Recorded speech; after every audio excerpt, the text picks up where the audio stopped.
When Elara Vance read 8 forbidden words meant for the Alpha King's eyes only, she didn't just cross a line, she lit a match in a powder keg.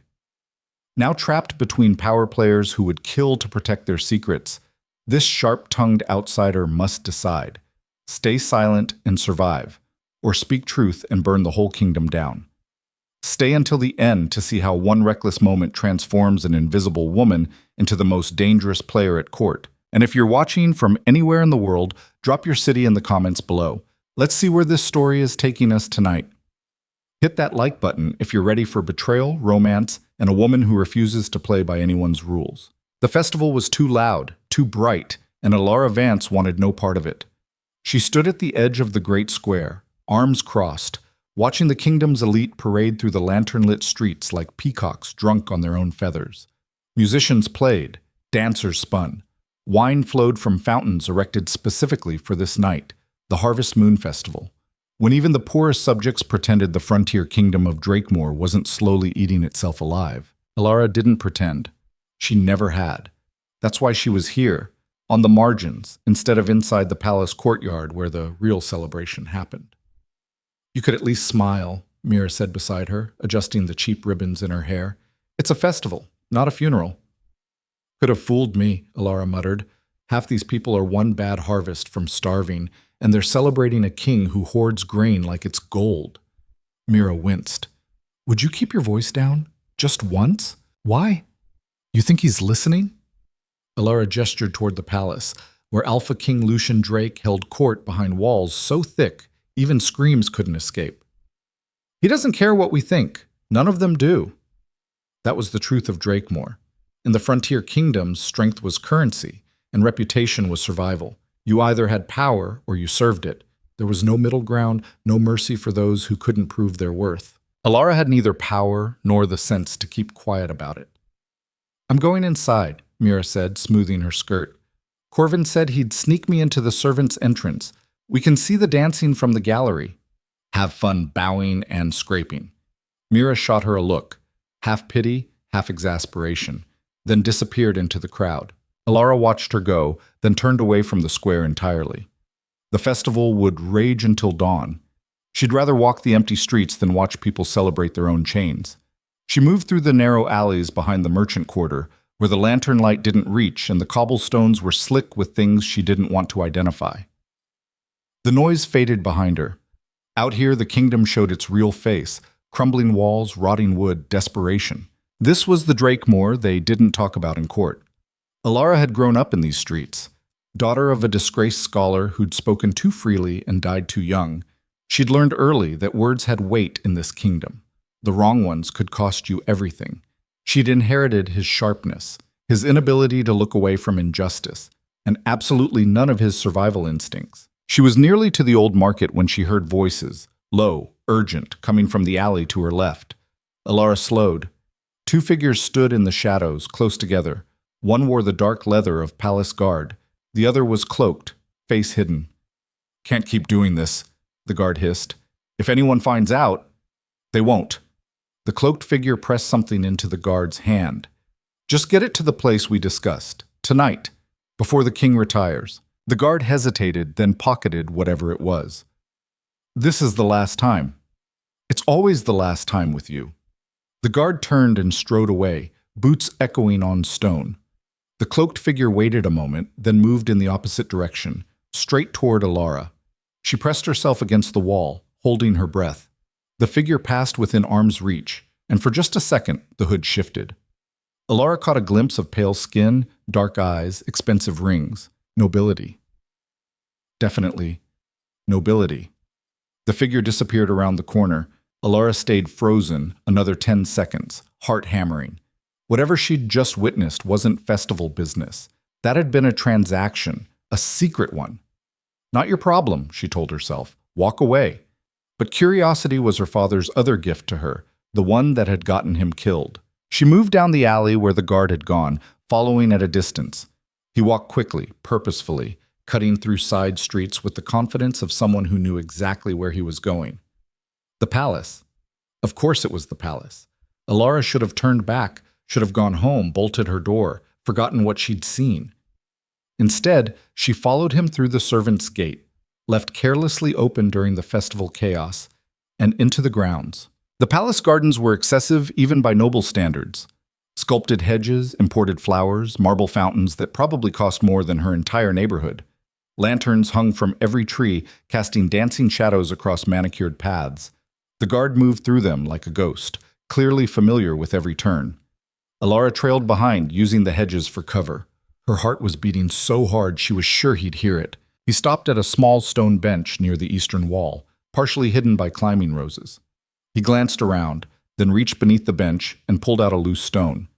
From his pocket came a small envelope, cream-colored, sealed with unmarked wax. He tucked it into the hollow, replaced the stone, and left.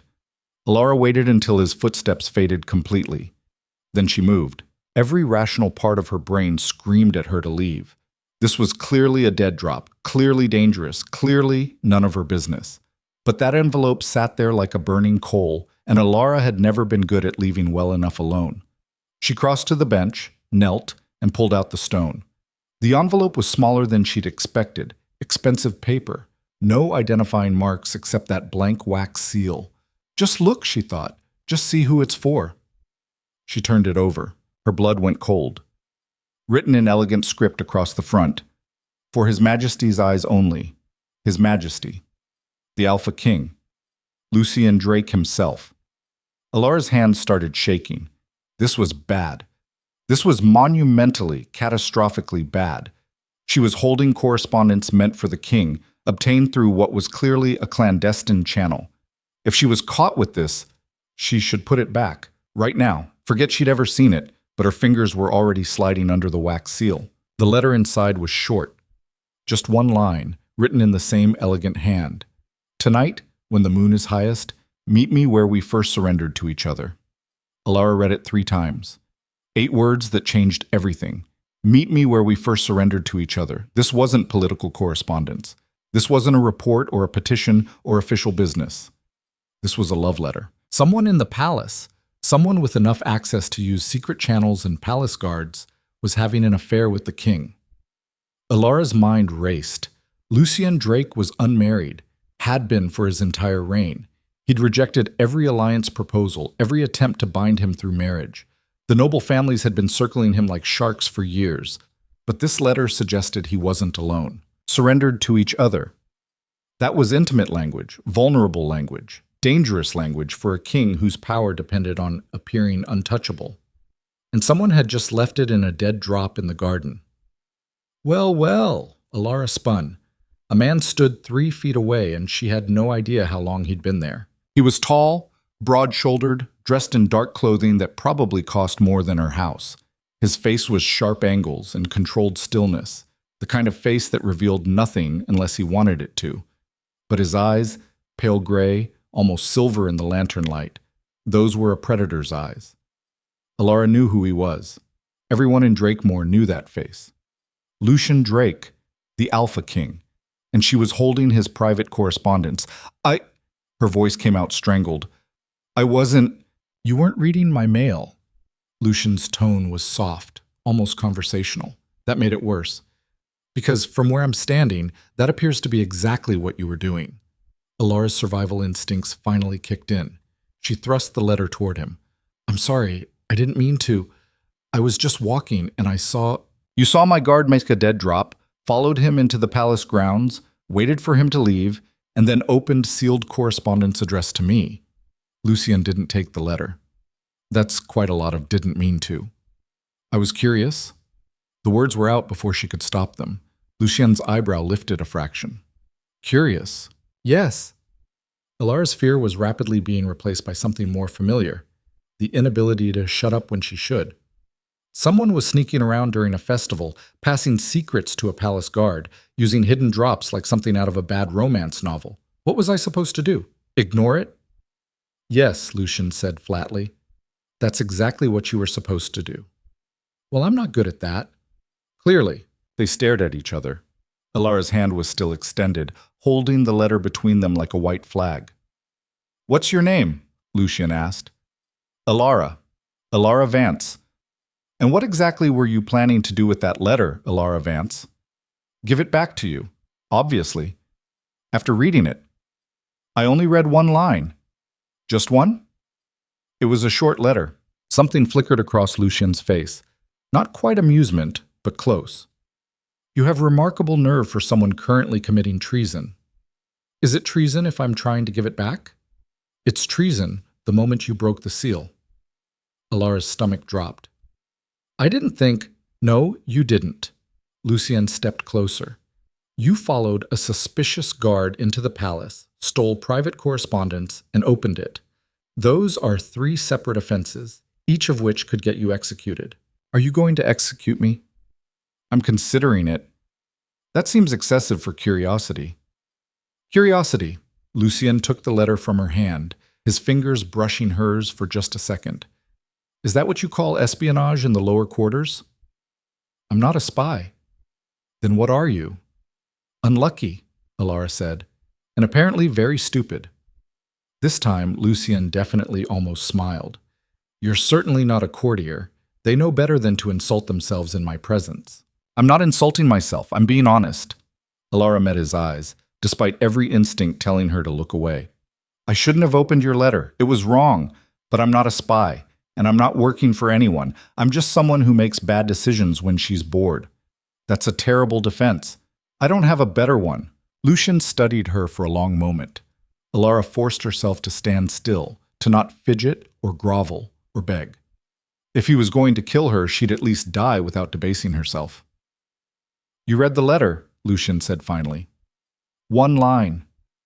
What did it say? Elara hesitated. Do you not know what your own correspondence says? I haven't read it yet. You intercepted it first. Right. Elara swallowed. It said to meet them where you first surrendered to each other. Tonight, when the moon is highest. Lucien's expression didn't change, but something shifted in his posture. That's all? That's all. And what conclusion did you draw from that? This was a test. Elara could feel it. That someone in your court is having an affair with you, she said carefully. Someone with enough access to arrange secret deliveries. Someone who knows you well enough to reference personal history. Quite the detective. It's not exactly subtle. And if I told you that letter wasn't meant for me at all, that it's a forgery designed to make me look compromised? Elara frowned. Is it? What do you think? I think you wouldn't be asking me that if it was fake. You'd just have me arrested. Lucien's mouth twitched. You're either very clever or very reckless. Can't I be both? That's usually fatal. I'm starting to notice that. They stood in the garden, lantern light shifting around them, the distant sound of festival music drifting over the walls. Elara had no idea what was happening. She should be in chains by now, should be dragged to some dark cell to await whatever punishment they gave to people who read the king's mail. Instead, Lucien was looking at her like she was a puzzle he hadn't decided whether to solve or destroy. Here's what's going to happen, he said. You're going to forget you saw that letter. Forget you followed my guard. Forget you were ever in this garden. And if I can't forget, then you'll learn to lie about it. Lucien's voice dropped lower. Because the alternative is discovering exactly how creative my dungeons can be. That's not much of a choice. It's the only one you're getting. Elara knew she should agree, should bow and scrape and promise eternal silence. But something in his tone made her pause. You're not going to arrest me, she said slowly. Don't test me. No, you're really not. Elara's mind started working. Because if you were, you'd have done it already. You'd have called guards the second you found me. But you're alone. You came to this dead drop alone. Your point? My point is that whoever wrote that letter, you don't want anyone else knowing about it. Elara took a breath. Which means arresting me would draw attention you can't afford. Lucien went very, very still. You should stop talking now, he said quietly. But Elara's mouth had left safety behind 3 bad decisions ago. That letter's dangerous to you, not because it exists, but because it proves someone has access. Someone you trusted enough to what? Lucien moved faster than she thought possible. 1 second he was 3 feet away. The next, his hand was wrapped around her wrist, grip like iron. Listen very carefully, he said, voice barely above a whisper. You have stumbled into something far more dangerous than you comprehend. That letter represents threads you cannot see, Games you do not understand, and consequences that would break you. Then explain it to me. Why would I do that? Because I already know too much to forget, and not enough to be useful to your enemies. Elara's pulse hammered under his fingers. Which makes me either a liability or an asset, and you're too smart to waste an asset. For a long moment, Lucian said nothing. Then he laughed. It was a short, sharp sound, more surprise than humor, but it transformed his face completely. For just a second, he looked younger, less like an untouchable king and more like a man caught off guard. You're insane, he said. That's been suggested. You just threatened to make yourself useful to me to avoid being killed. Is it working? Lucian released her wrist. Against all logic, yes. Elara rubbed her wrist, trying to process what just happened. So you're not going to execute me? I'm reconsidering it every second you keep talking. Then I'll shut up. That would be a first. They stared at each other again. This time, Elara saw something different in his expression, calculation mixing with what might have been curiosity. You said you're not good at ignoring things, Lucian said. No. Can you be discreet? I've kept secrets before. That's not the same thing. I know. Lucien turned the letter over in his hands, studying the seal. This letter is part of a larger problem. Someone in my court is playing games with access they shouldn't have, using channels they shouldn't know about, sending messages designed to... He stopped. Designed to what? Elara asked. Complicate things. Lucian looked at her. You seem to have a talent for seeing through surface appearances, for asking inconvenient questions. My father used to say it was my worst quality. It might be useful. Elara's breath caught. Are you offering me a job? I'm considering whether you'd be more dangerous inside my circle or outside it. That's not reassuring. It's not meant to be. Lucian stepped back. Go home, Elara Vance. Don't speak of this. Don't mention what you saw. If you can manage that for 3 days without dying of curiosity, we'll talk again. And if I can't, then I'll have you arrested for treason and save myself the headache. He turned and walked away, disappearing into the shadowed paths like he'd never been there at all. Elara stood alone in the garden, heart racing, mind spinning. She'd just read the king's private correspondence, been caught by the king himself, and instead of being executed, she'd been, tested? Recruited? She had no idea. But 3 days. She could manage 3 days. Probably. She made her way back through the gardens, slipped out the servants' gate, and headed home through streets still full of festival chaos. Her small room above the tailor's shop had never looked so good. She locked the door, sat on her bed, and tried to understand what had just happened. The letter kept replaying in her mind. Meet me where we first surrendered to each other. Intimate, vulnerable, dangerous. And someone had used it to get to the king.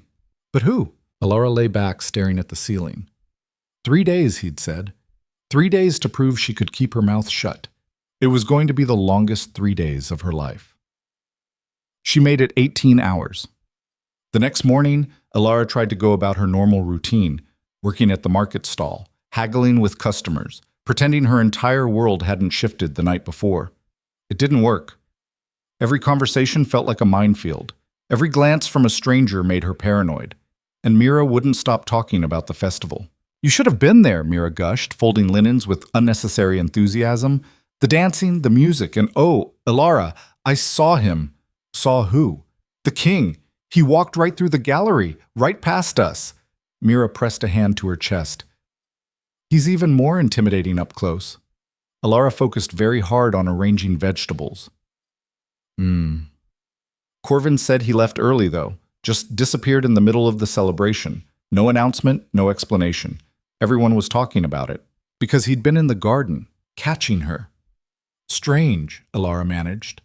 There are always rumors about him, Mira continued. Some people say he has lovers all over the kingdom. Others say he's completely alone. Personally, I think I need to go, Elara said abruptly. Go where? Anywhere. I need air. She left before Mira could protest, walking aimlessly through the market district.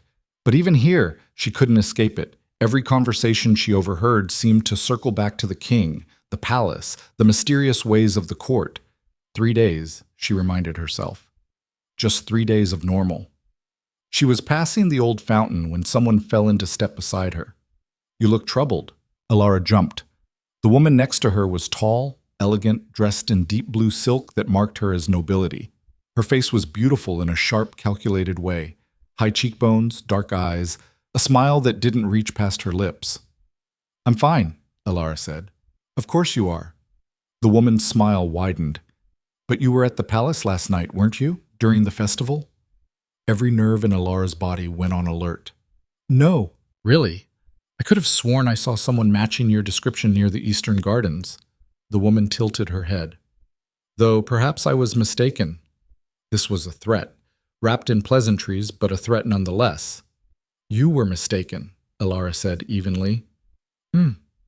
Perhaps." The woman stopped walking.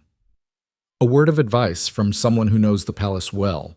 Curiosity there can be fatal, especially for those who don't understand the games being played. "I'll keep that in mind. See that you do." The woman's hand brushed Elara's arm just for a second. "We wouldn't want any unfortunate accidents." She walked away, leaving Elara standing frozen by the fountain. That wasn't a warning. That was a confirmation. Someone knew she'd been in the garden. Someone was watching her. And Elara's 3 days had just become a lot more complicated. The woman in blue silk haunted Elara's thoughts for the rest of the day. She'd disappeared into the market crowd like smoke, leaving behind nothing but the chill of that veiled threat and too many questions. Elara tried to convince herself it meant nothing, a random encounter, mistaken identity. But the timing was too precise, the warning too specific. Someone had seen her in the garden, and that someone wanted her to know she was being watched. By the time evening fell, Elara's nerves were strung tight as wire. She'd jumped at shadows all day, second-guessed every glance from strangers, and nearly snapped at Mira 3 separate times for crimes as minor as breathing too loud. "You're acting weird," Mira said, watching Elara pace their shared room above the tailor's shop. "Weirder than usual, I mean." "I'm fine." "You've checked that door lock 4 times in the last hour." "It sticks." "It doesn't stick." Mira set down her sewing. "What happened at the festival? And don't say nothing because you've been jumpy since yesterday morning." Elara stopped pacing. She wanted to tell Mira everything, the letter, the king, the woman's warning. But Lucy Sien's words echoed in her head. "Don't speak of this."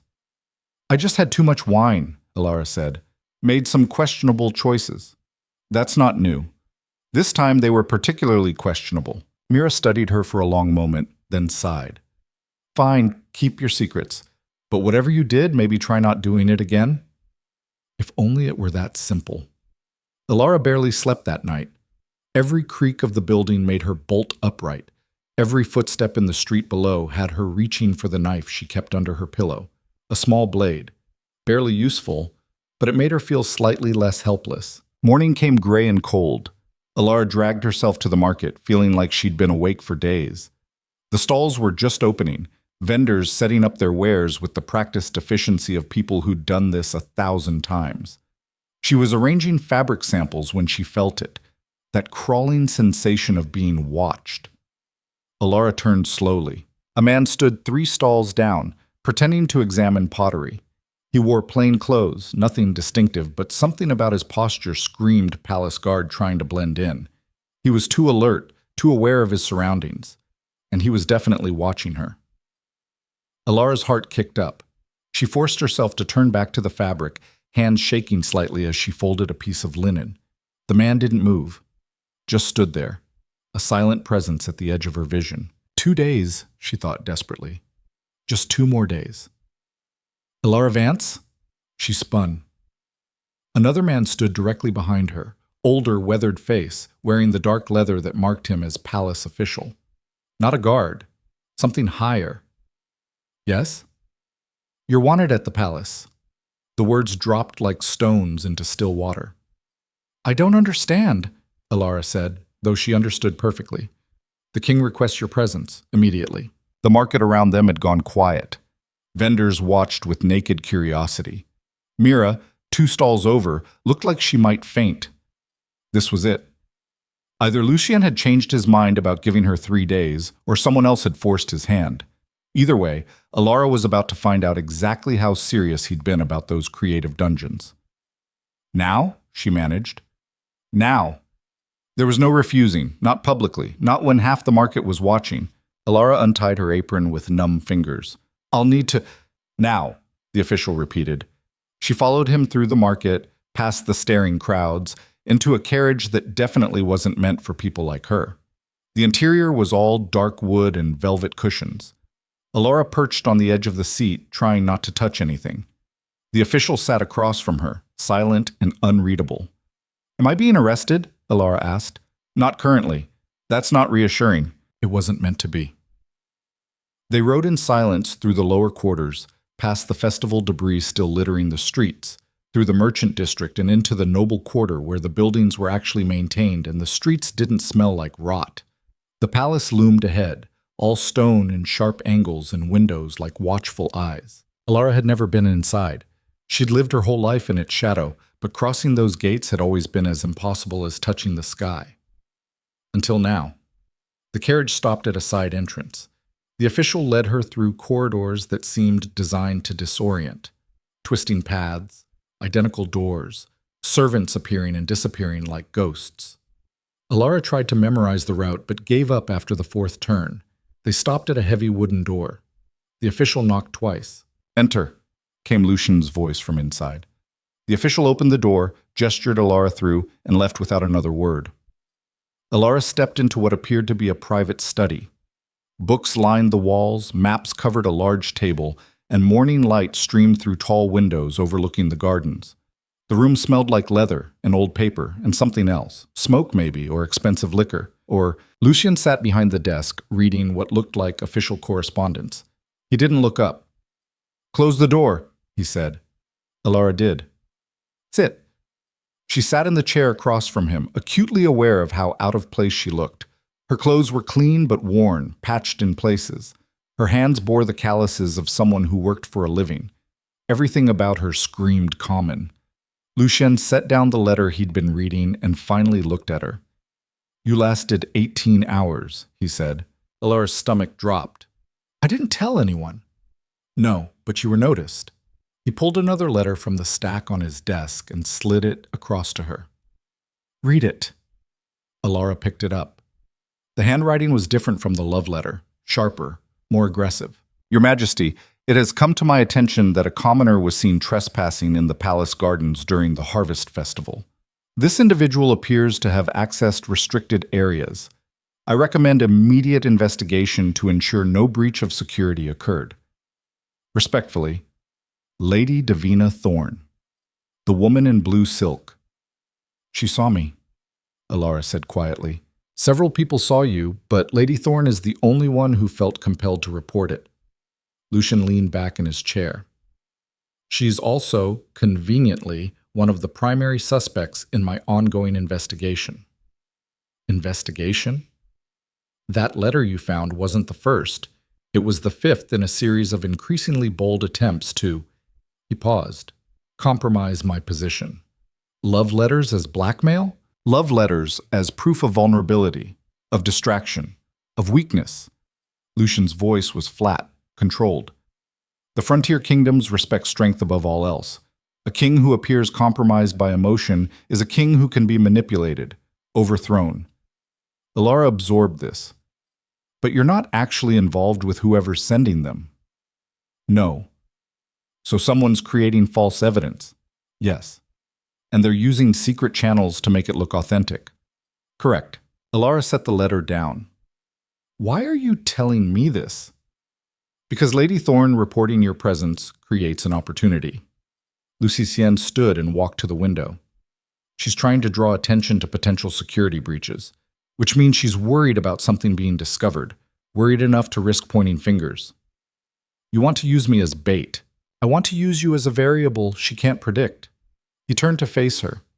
The court operates on known quantities, alliances, debts, calculated risks. You're none of those things. You're an outsider with no connections, no leverage, no reason to be here. Which makes me suspicious, which makes you interesting. Lucien crossed his arms.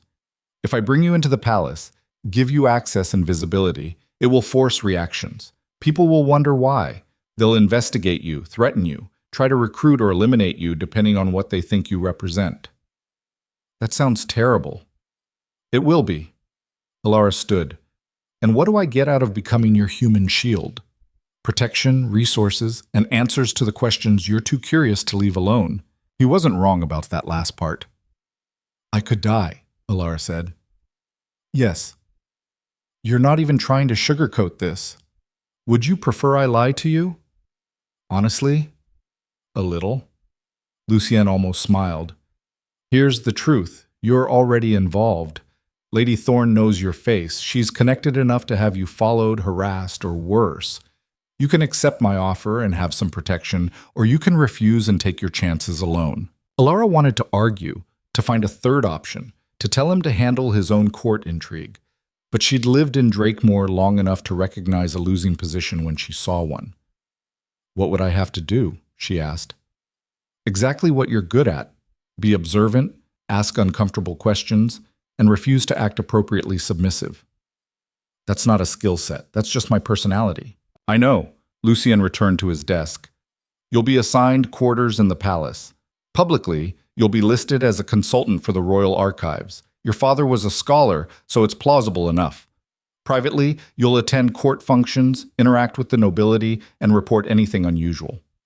I don't know how to act around nobles. Good. Your outsider status is the point.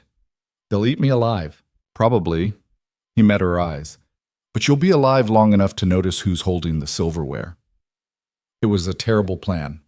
Reckless and dangerous, and almost certainly going to end with Elara dead in some creatively horrible way, which is why she heard herself saying, "When do I start?" Now. Lucien gestured to the door. Roland will show you to your quarters. You have 2 hours to settle in before the afternoon court session. 2 hours? Time moves quickly here. You'll adjust or you won't. Elara stood there, trying to process the fact that she'd just agreed to infiltrate the royal court with zero preparation and a high likelihood of death. One question, she said. Make it quick. Why me? You could hire actual spies. People who know what they're doing. Lucien was quiet for a moment. Because actual spies have loyalties, debts, weaknesses that can be exploited. You have none of those things. You're just someone who read a letter because she was too curious and too foolish to walk away. That's not exactly a compliment. It wasn't meant to be. He picked up another letter. Roland's waiting outside. Don't keep him long. Elara was being dismissed. She turned toward the door, then paused. The letter I found, she said. The love letter. Was it supposed to be delivered that night? Yes. But you intercepted me first. Yes. So whoever wrote it is probably wondering why you didn't show up to the meeting. Lucien looked at her with something that might have been approval. Very good. What else? Elara thought about it. They'll know something went wrong. Either you got the letter and ignored it, or you didn't get it at all. Either way, they'll want to know why. And they'll try again, probably soon before they lose whatever advantage they think they have. Correct. Lucien set down his pen. Which means we have very little time to identify them before they escalate. What happens when they escalate? Nothing good. Roland was indeed waiting outside, the same weathered official who'd collected her from the market. He led her through more twisting corridors to a room that was small by palace standards, but enormous compared to anything Elara had ever lived in. The bed alone was bigger than her entire previous room. Your belongings will be collected and brought here, Roland said. Clothing appropriate for court functions will be provided. Meals are served in the hall, but you may request food be brought to your quarters if you prefer privacy. I don't have many belongings. Then collection will be quick. He handed her a key. Lock your door. Trust no one. And if anyone asks why you're here, defer to the king's judgment. That's ominous. It's practical. Roland moved toward the door. The afternoon session begins in the throne room at the second bell. Don't be late. His Majesty dislikes waiting. He left, and Elara was alone in a palace room that probably cost more to furnish than most people earned in a year. She sat on the bed, which was obscenely comfortable, and tried to understand what she'd just agreed to. Spy on the nobility, report suspicious behavior, survive long enough to be useful, simple. Except nothing about this was simple. Elara stood and walked to the window. Her room overlooked the western courtyard where servants moved between buildings and guards patrolled in precise patterns. Everything here operated like clockwork, efficient, controlled, deadly. and she was supposed to navigate it with nothing but her wits and a talent for saying the wrong thing at the wrong time. This was going to be a disaster. The second bell rang sooner than seemed possible. Elara had barely finished changing into the dress that had been delivered to her room, dark green, simple but well made. Nothing that would make her stand out, but nothing that screamed peasant either, when someone knocked. "Court session," a servant's voice called through the door. Elara took a breath, checked her reflection in the small mirror, and decided she looked exactly like someone pretending to belong somewhere she didn't. Good enough. The throne room was massive. Elara had expected grandeur, but this exceeded imagination. Vaulted ceilings, pillars carved with scenes of battle and conquest, windows that cast colored light across marble floors. And people. Dozens of nobles in expensive clothing, clustered in small groups, speaking in low voices. Every single one of them turned to look when Elara entered. The silence was immediate and absolute. Elara forced herself to keep walking, to not run back out the door, like every instinct screamed at her to do. She found a spot near the back wall, trying to make herself invisible. It didn't work. "Well, well." A woman's voice, smooth and sharp. "Fresh meat." Elara turned. The speaker was young, maybe a few years older than Elara, with auburn hair and a smile that could cut glass. She wore gold, subtle touches, but enough to mark her as serious wealth. "I'm sorry," Elara said. "Don't be. It's not your fault you're woefully unprepared." The woman looked Elara up and down. "Let me guess. Some distant family connection called in a favor? Minor nobility trying to gain status?" "Not exactly." "Then what exactly?" Before Elara could answer, the room fell silent again. Lucien had entered through the side door, moving with the kind of presence that demanded attention without asking for it. He took his place on the throne, which somehow made him look more dangerous, not less, and gestured for the session to begin. What followed was 2 hours of the most tedious bureaucratic theater Elara had ever witnessed. Nobles presented petitions. Lucien asked pointed questions. Decisions were made with brutal efficiency. The whole thing felt like watching predators negotiate territory. Elara tried to pay attention, to note who spoke and who stayed silent, but her mind kept drifting to the woman in blue silk from the market. Lady Davina Thorne. She wasn't here. Or if she was, Elara didn't recognize her among the sea of expensively dressed nobility. "You're staring," the auburn-haired woman whispered beside her. Elara blinked. "What?" "At the king. You're staring. People will notice." "I wasn't—" "Yes, you were. And while half the women here do the same, they at least have the sense to be subtle about it." The woman's smile widened. "I'm Sylvie, by the way. Sylvie Ashford." "Elara Vance." "I know. Everyone knows. The mysterious commoner the king personally summoned to the palace. You're the most interesting thing to happen here in months." "I'm not that interesting." "Liar." Sylvie leaned closer. "What did you do to get his attention? And please tell me it's scandalous." Elara stopped. What was she supposed to say? That she'd stumbled into court intrigue like an idiot and was now being used as human bait? "I can't really discuss it."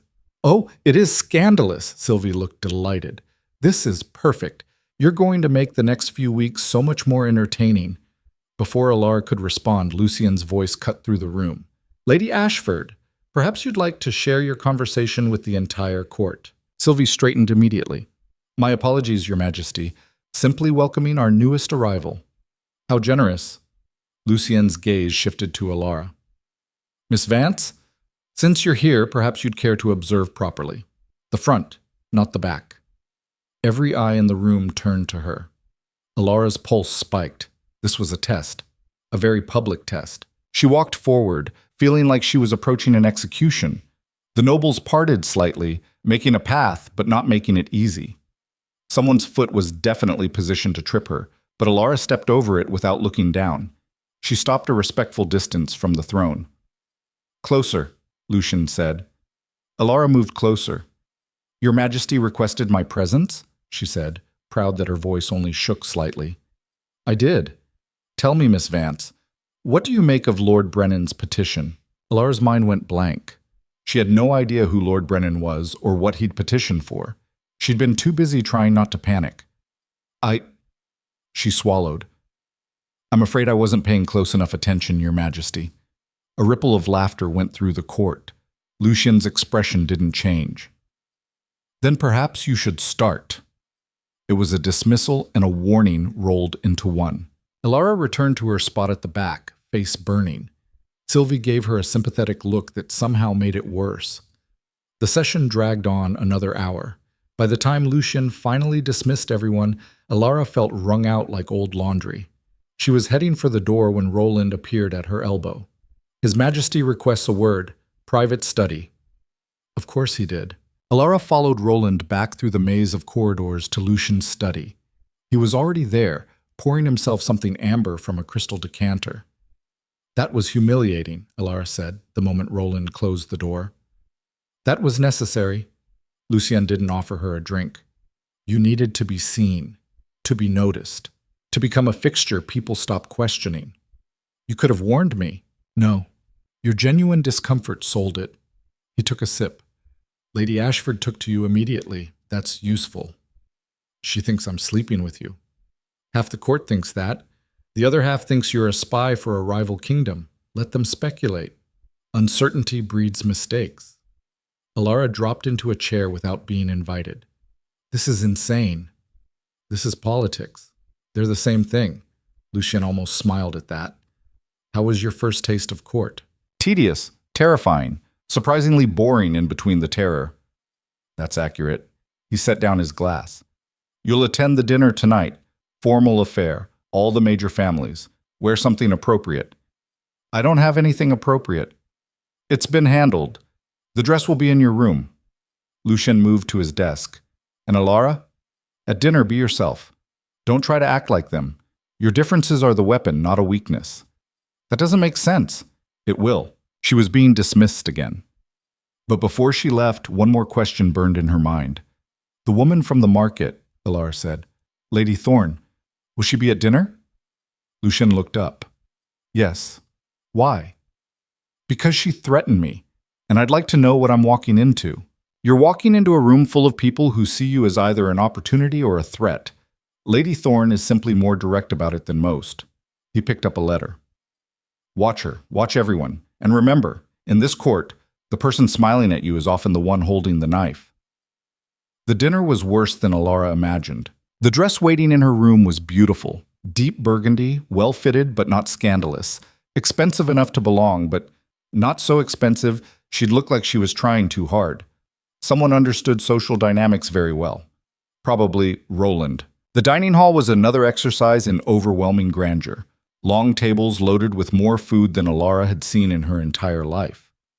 Musicians in the gallery, servants moving like shadows, and nobles everywhere, dressed in their finest, competing through clothing and jewelry and carefully calibrated displays of wealth. Elara was seated near the middle of the main table, close enough to matter, far enough to not be presumptuous. Sylvie was 3 seats down, already engaged in animated conversation, and directly across from Elara sat a woman in blue silk, Lady Davina Thorne. Their eyes met. Davina smiled. Miss Vance, she said, voice carrying just far enough to draw attention. How lovely to see you again. Lady Thorne, you must tell me how you're finding the palace. It can be so overwhelming for those unaccustomed to such refinement. The insult was deliberate, public. Elara felt every eye on her, waiting to see how she'd respond. It's certainly different from the market, Elara said carefully. Though the fundamental principles seem the same, everyone's trying to sell something. Davina's smile tightened. How quaint. Though I suspect you'll find the stakes here are somewhat higher than vegetable prices. Only if you're bad at negotiating. Someone down the table coughed to cover a laugh. Davina's expression went cold. You should be careful, Miss Vance. The palace can be dangerous for those who don't understand its rules. Then perhaps someone should explain them to me. Perhaps someone should. Davina leaned forward slightly. Rule 1, know your place. Rule 2, stay in it. Rule 3, she paused. Don't overstay your welcome. The threat was clear. Before Elara could respond, Lucien's voice cut through the hall. Lady Thorne, I trust you're making our newest guest feel welcome? Davina's face transformed instantly into practiced deference. Of course, Your Majesty. Simply offering guidance. How generous. Lucien, His tone suggested it was anything but, though Miss Vance seems quite capable of finding her own way. It was a public endorsement, small but unmistakable. Davina's smile didn't waver, but her eyes promised retribution. The rest of dinner passed in a blur of courses and calculated conversation. Elara picked at her food, hyper-aware of every word, every glance. She was being evaluated, measured, judged by people who treated cruelty like an art form. By the time dessert arrived, she was exhausted. She was preparing to excuse herself when Sylvie appeared at her elbow. "Walk with me," Sylvie said quietly. "Gardens, now." Something in her tone made Elara follow. They slipped out through a side door into the evening air. The gardens were lit by lanterns, creating pockets of light and shadow. "You need to be more careful," Sylvie said once they were alone. "About what?" "Everything. But especially Davina Thorne." Sylvie's playful demeanor was gone, replaced by something harder. "She's dangerous. Connected. And you just publicly embarrassed her." "She started it." "That doesn't matter. She has power. You don't." Sylvie grabbed Elara's arm. "Whatever you're doing here, whatever game the king is playing with you, you need to understand. These people will destroy you without a second thought." "I'm starting to gather that." "I'm serious, Elara. Davina has already made 3 women disappear from court, quietly, efficiently. No one proved anything, but everyone knows." Elara's blood went cold. "Why are you telling me this?" "Because—" Sylvie stopped. "Because I'm tired of watching her win, and because you're either incredibly brave or incredibly stupid, and I haven't figured out which yet."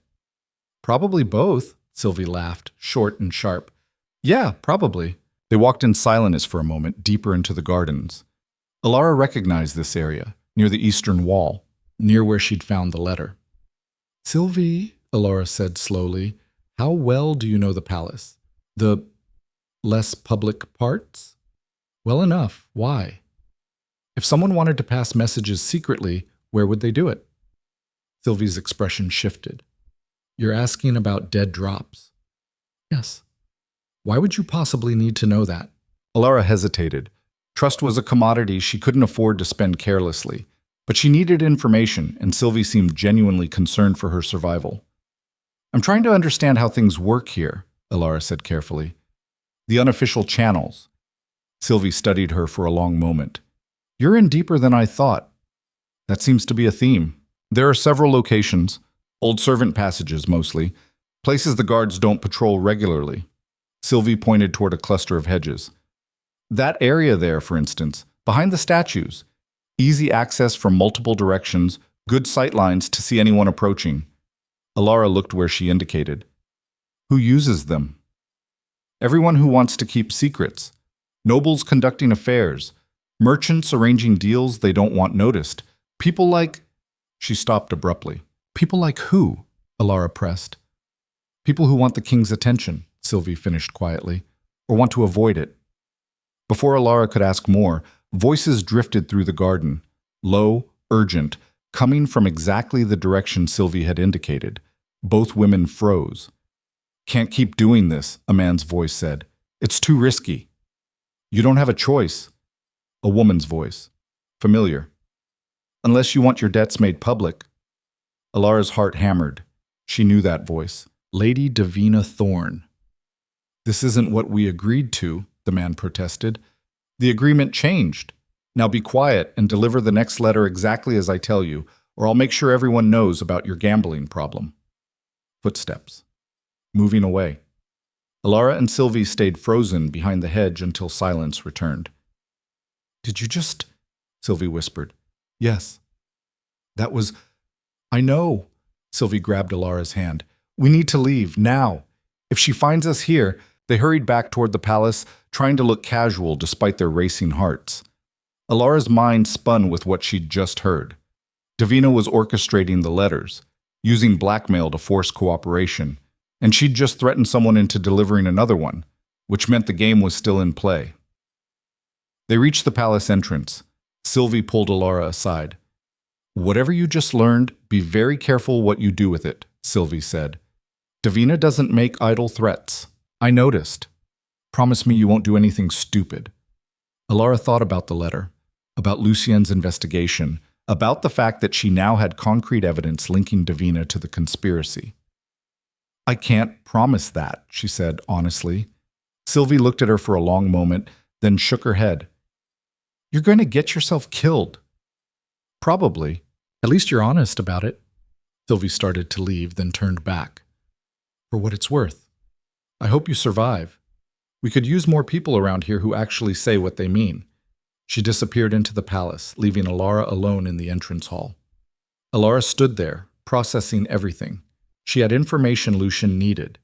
Information that could identify the conspiracy, but going to him now, at night, would draw attention. Questions. She should wait until morning, be smart about this. Instead, she found herself walking toward his study. Roland stood outside, looking unsurprised to see her. "He's expecting you," Roland said, opening the door. Of course he was. Lucien sat at his desk, reading by lamplight.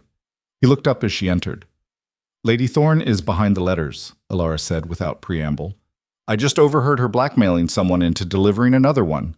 Tonight, probably." Lucien set down his papers. "You're certain?" "Yes. She was in the gardens threatening a man about gambling debts unless he followed her instructions exactly." "Did you see who the man was?" "No, but I'd recognize his voice." Lucien stood and moved to the window. For a long moment, he said nothing. "This changes things," he said finally. "How?" "Because now we know who. But we don't know why, and we don't know who else is involved." He turned to face her. "Davina Thorne is ambitious, but she's not foolish. She wouldn't orchestrate something this risky without powerful backing. So what do? We let her deliver the next letter. We let her think she's still in control." Lucien's expression was cold. "And then we see who she's working for." "That sounds dangerous." "It is." He moved closer. "Which is why you're going to stay visible. Attend functions. Be seen. Make Davina believe you're just an inconvenient distraction, not a threat. She already wants me gone. Let her want. As long as she's focused on you, she's not looking over her shoulder." Lucien stopped directly in front of her. "Can you do that? Can you be bait without flinching?" Elara thought about the woman in blue silk, about her threats and her smile and the 3 women who'd disappeared. She thought about going back to the market, to her small room, to a life of watching from the margins while people with power played their games. And she thought about the letter, about someone using love as a weapon, about Lucien standing alone against threats he couldn't name. "Yes," Elara said, "I can do that." "Good." Lucien handed her a small object, a thin silver ring, unadorned. "Wear this. If you're in immediate danger, turn it 3 times clockwise. Guards will come." "That's dramatic." "That's practical." He returned to his desk. "Go. Get some rest. Tomorrow will be difficult." Elara turned to leave, then stopped at the door. "Your Majesty?" "Yes?" "The letter Davina is arranging to deliver. What will it say?" Lucien was quiet for a moment. "Probably something designed to make me look weak, distracted, compromised by emotion. And you're going to let it reach you?" "Yes." "Why?"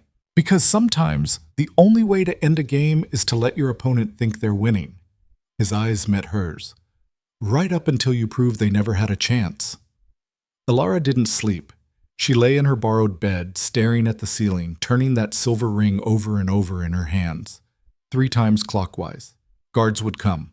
The weight of that promise felt heavier than the metal itself. Outside her window, the palace settled into its nighttime rhythms. Footsteps in distant corridors, the changing of the guard. Somewhere, a door closed with too much force. And somewhere, Davina Thorne was arranging another move in a game Elara was only beginning to understand. Dawn came gray and reluctant.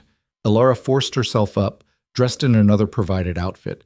This one a deep blue that made her look almost respectable, and tried to figure out what the hell she was supposed to do with herself. Roland arrived before she could decide. "Breakfast in the hall," he said without preamble. "His Majesty expects you to attend." Does His Majesty expect anything specific, or am I just supposed to sit there looking decorative? Roland's mouth twitched, almost a smile. "The latter, I expect. Though with you, one never knows." The breakfast hall was less formal than dinner, but no less uncomfortable. Nobles clustered at various tables, conducting the morning's first round of social warfare over eggs and expensive pastries. Elara grabbed food she didn't want and found a seat near the windows, hoping to go unnoticed. Sylvie appeared within minutes, dropping into the chair across from her. "You look terrible," Sylvie said cheerfully. "Didn't sleep. Nightmares or conspiracy?" "Both." Sylvie stole a piece of Elara's bread. "Fair enough. So are we going to talk about what happened in the gardens last night, or are we pretending that didn't happen?" "I'm not sure what there is to talk about." "Right. Because overhearing Lady Thorne threaten someone is just normal evening entertainment." Sylvie lowered her voice. "You told the king." "It wasn't a question. I had to." "I know. I would have too." Sylvie glanced around to make sure no one was listening.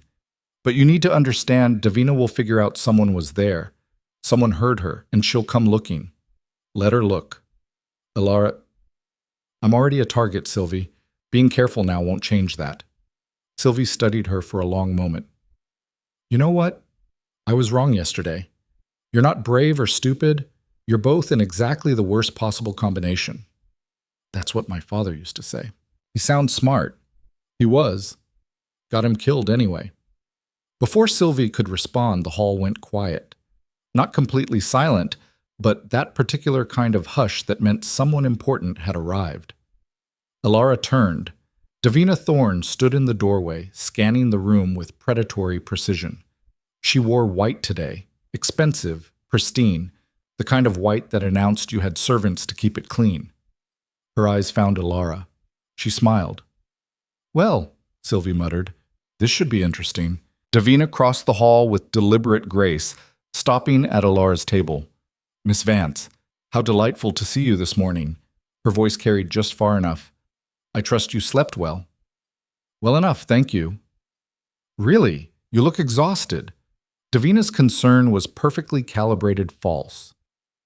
"Perhaps the palace doesn't agree with you. Some people simply aren't suited to this environment. I'm adapting." "Are you?" Davina tilted her head.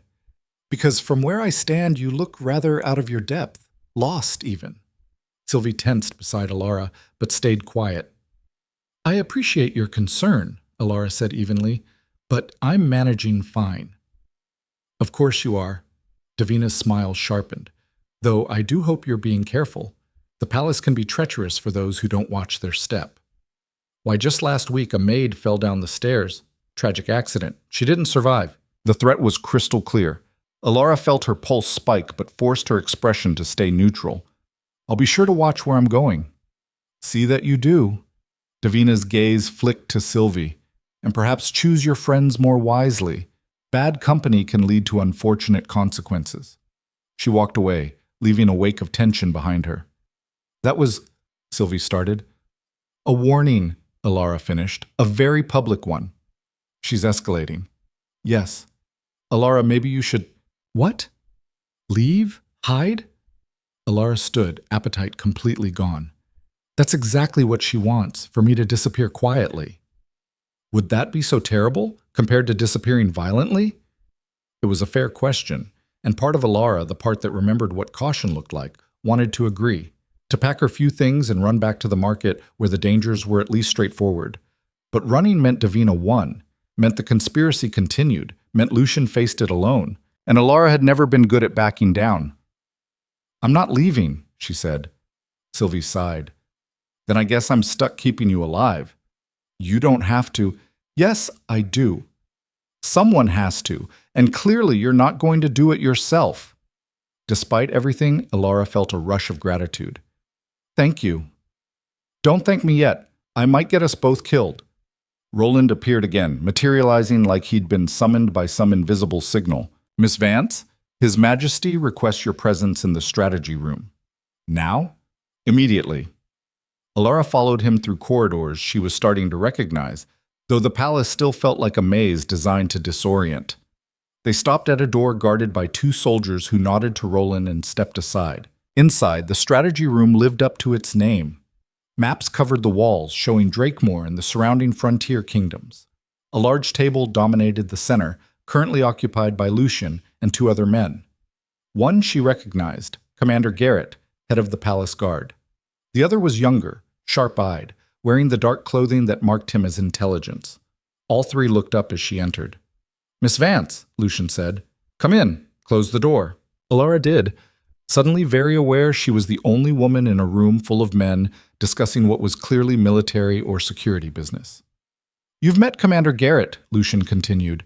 "This is Marcus Thane, my chief of intelligence." Marcus nodded, but didn't smile. "Miss Vance?" "The letter was delivered last night," Lucian said without further preamble. "To the same dead drop location. We intercepted it before I was supposed to retrieve it." He slid a cream-colored envelope across the table. Elara recognized it immediately. Same paper, same unmarked seal. "What does it say?" she asked. "Read it." She opened the envelope, pulled out the single page inside.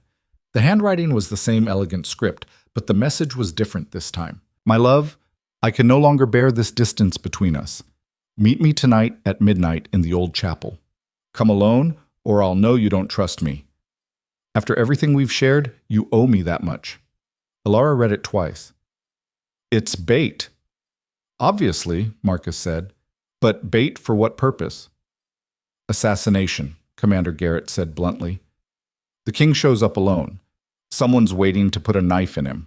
"Possible," Lucien said, "but inefficient. If they wanted me dead, there are easier methods." "Then what?" Elara asked. "Compromise," Marcus answered. "They're trying to catch him in a situation that looks inappropriate. Witnesses arrive at just the right moment, find the king in a private chapel with someone, love letter as evidence, and suddenly I look like I'm sneaking around for romantic assignations instead of governing." Lucian leaned back. "Which undermines authority, creates doubt, makes me appear weak or distracted." "Why does that matter so much?" Elara asked. "Half the nobility probably have affairs." "Because I'm not half the nobility," Lucien said. "I'm the alpha king of a frontier kingdom held together by strength and fear. The moment I appear vulnerable, the moment anyone thinks I'm compromised by emotion, every ambitious lord with an army will start testing boundaries." "And the frontier kingdoms don't do peaceful succession," Commander Garrett added. "They do blood and conquest." Elara absorbed this. "So what's the plan?" "I don't go," Lucian said. "Obviously." "But they'll know you didn't," Marcus countered. "Which means they'll adjust, try something else. We need to identify everyone involved before they change tactics." "So someone else goes?" Elara said slowly. "Someone who can—" She stopped as all three men looked at her. "No," she said. "Absolutely not." "You're the right size," Marcus said clinically. "With the right clothing, in darkness, from a distance. You want me to impersonate the king? Are you insane?" "It's not impersonation," Lucian said. "It's reconnaissance. You go to the chapel, hooded and cloaked, stay in shadows. See who shows up, see who's watching. And when they realize I'm not you, you leave. The guards will be positioned throughout the area. The ring I gave you, if anything goes wrong, use it." Elara wanted to refuse. This was beyond reckless, beyond dangerous. This was suicide dressed up as strategy. But Lucien was watching her with those pale eyes, waiting to see if she'd back down. And she'd already told him she could be bait without flinching. "Fine," she heard herself say, "but I want something in return." "You're negotiating?" Marcus looked incredulous. "Yes. If I'm risking my life, I want information." Elara met Lucien's gaze. "Who do you think is backing Davina? Who has enough power to make this worth her while?" Lucien was quiet for a moment. Then he gestured to the map on the wall. "3 possibilities," he said. "Lord Brennan, who controls the Eastern Territories and has been positioning for more influence. Duchess Morven, who commands significant wealth and resents that I've refused her marriage alliances. Or—" he stopped. "Or," Elara pressed, "or my cousin, Prince Aldrich, who stands to inherit if I die without an heir, and who has been remarkably quiet lately." "Family," Elara said. "Of course it's family." "It usually is." Commander Garrett cleared his throat. "Your Majesty, we should discuss positioning. If Miss Vance is going to the chapel—" "Tonight," Lucien interrupted. "Midnight. We have 12 hours to prepare." The meeting continued for another hour, drilling down into logistics and contingencies that made Elara's head spin. Guard positions, exit routes, signals. What to do if someone attacked? What to do if they didn't? By the time she was dismissed, Elara felt like she'd been conscripted into an army. Roland was waiting outside. "Measurements," he said. "What?" "For the cloak. We need to make sure it fits properly." Of course they did. The next few hours blurred together. Elara was measured, fitted with a cloak that probably cost more than her entire previous wardrobe, and drilled on the layout of the old chapel and surrounding gardens. "The chapel hasn't been used for services in 20 years, Marcus explained, showing her sketches. "But it's maintained. Single entrance on the western side, altar at the far end, bell tower access through a side door. Stairs are half rotted, so don't try climbing them." "Noted. If you need to hide, there are alcoves along the northern wall, deep enough to conceal someone, but you'll be trapped if they check them." "That's comforting." Marcus looked up from his drawings. "Miss Vance, if you're not fully committed to this—" "I'm committed. I'm also terrified, but I'm committed." "Good. Terror keeps you sharp." He pointed to the sketch. "The guards will be here, here, and here. Close enough to respond, far enough to not be obvious. You'll have maybe 30 seconds once you signal." 30 seconds is a long time to get stabbed. Don't get stabbed. Helpful. By the time evening fell, Elara's nerves were strung so tight she thought they might snap. She picked at dinner, ignored the stares from other nobles, and tried to look like someone who wasn't about to do something catastrophically stupid. Sylvie cornered her after the meal. "You look sick," Sylvie said. "What's wrong?" "Nothing." "Liar. You've been pale all day and you barely touched your food." Elara wanted to tell her, wanted to explain what she was about to do, why she was terrified, what might happen if it went wrong, but that would put Sylvie at risk too. "I'm fine," Elara said. "Just tired." Sylvie didn't look convinced, but she didn't push. "Get some rest. You look like you need it." Elara went back to her room and tried to rest. Failed completely. Spent the next 3 hours pacing and checking the silver ring and wondering if her will was in order. She didn't have a will. She didn't have anything worth leaving behind. That thought was more depressing than the possibility of dying. At 1:45, Roland knocked. "It's time." The cloak was heavy, dark gray, designed to blend with shadows. The hood was deep enough to hide her face completely. Underneath, she wore dark clothing and soft boots that wouldn't echo on stone. She looked like an assassin, or a ghost. Commander Garrett met them in a side corridor. "Remember," he said quietly, "stay in shadows. Don't speak. If anyone approaches, leave immediately. Don't try to be brave." "Little late for that," Elara muttered. "I'm serious. Your job is to observe, not engage." "I understand. And if it goes wrong, 3 times clockwise." "I know." He studied her for a moment, then nodded. "The guards are in position. We'll be watching." Elara pulled the hood up and followed Roland through a servant's passage she hadn't known existed. They emerged into the gardens on the eastern side, far from the main paths. The night was cold and moonless, perfect for secrets. Roland stopped at the edge of the tree line. "The chapel is through there. 200 paces, straight line. You'll see it when you clear the hedgerow." "You're not coming?" "Can't. My presence would be noticed." He gripped her shoulder briefly. "Be smart. Be safe." Then he was gone, and Elara was alone in the dark. She took a breath, started walking.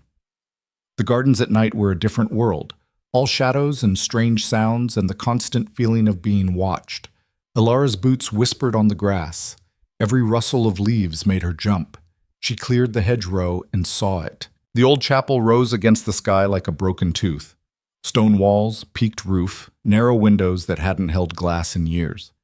Vines crawled up the sides, reclaiming what time had abandoned. Elara approached slowly, every sense screaming at her to turn around. The western entrance stood open. Darkness beyond. She stepped inside. The interior was worse. Rotting pews, debris on the floor, smell of decay and old stone. What little moonlight filtered through the ruined windows created more shadows than illumination. Elara moved to the northern wall, finding one of the alcoves Marcus had mentioned. Deep enough to hide in, narrow enough to feel like a trap. She pressed herself into the shadows and waited. Minutes crawled past like hours. Elara's heart hammered so loud she was sure anyone nearby would hear it. She kept her hand on the ring, ready to turn it the moment anything went wrong. A sound. Footsteps. Outside. Coming closer. Elara held her breath. The footsteps stopped at the entrance. A pause. Then a figure appeared, silhouetted against the faint light from outside. Too small to be a man. A woman. The figure moved into the chapel, cautious and deliberate, stopped near the center. "Your Majesty?" A whisper. Female voice. Not Davina. Elara stayed frozen.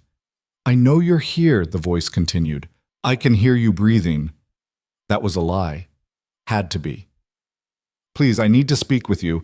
About the letters." About the letters? Elara's mind raced. This could be genuine, someone trying to warn Lucian, or it could be the trap, trying to lure her out.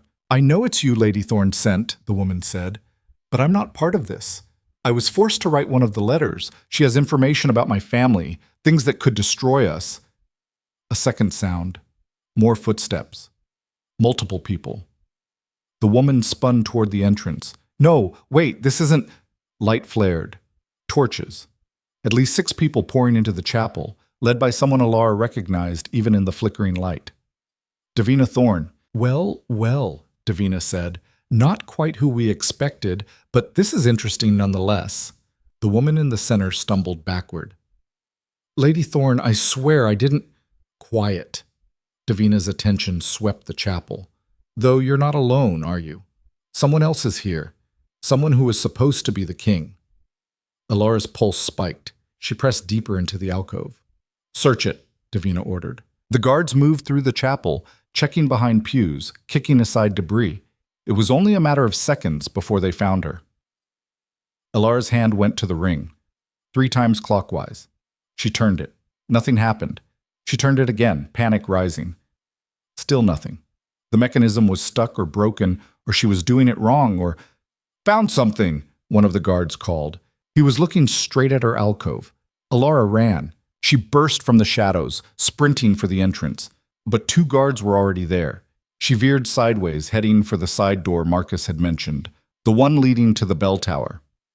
"Stop her!" Davina's voice, sharp with command. Elara hit the door, yanked it open, stumbled onto stairs that were indeed half-rotted.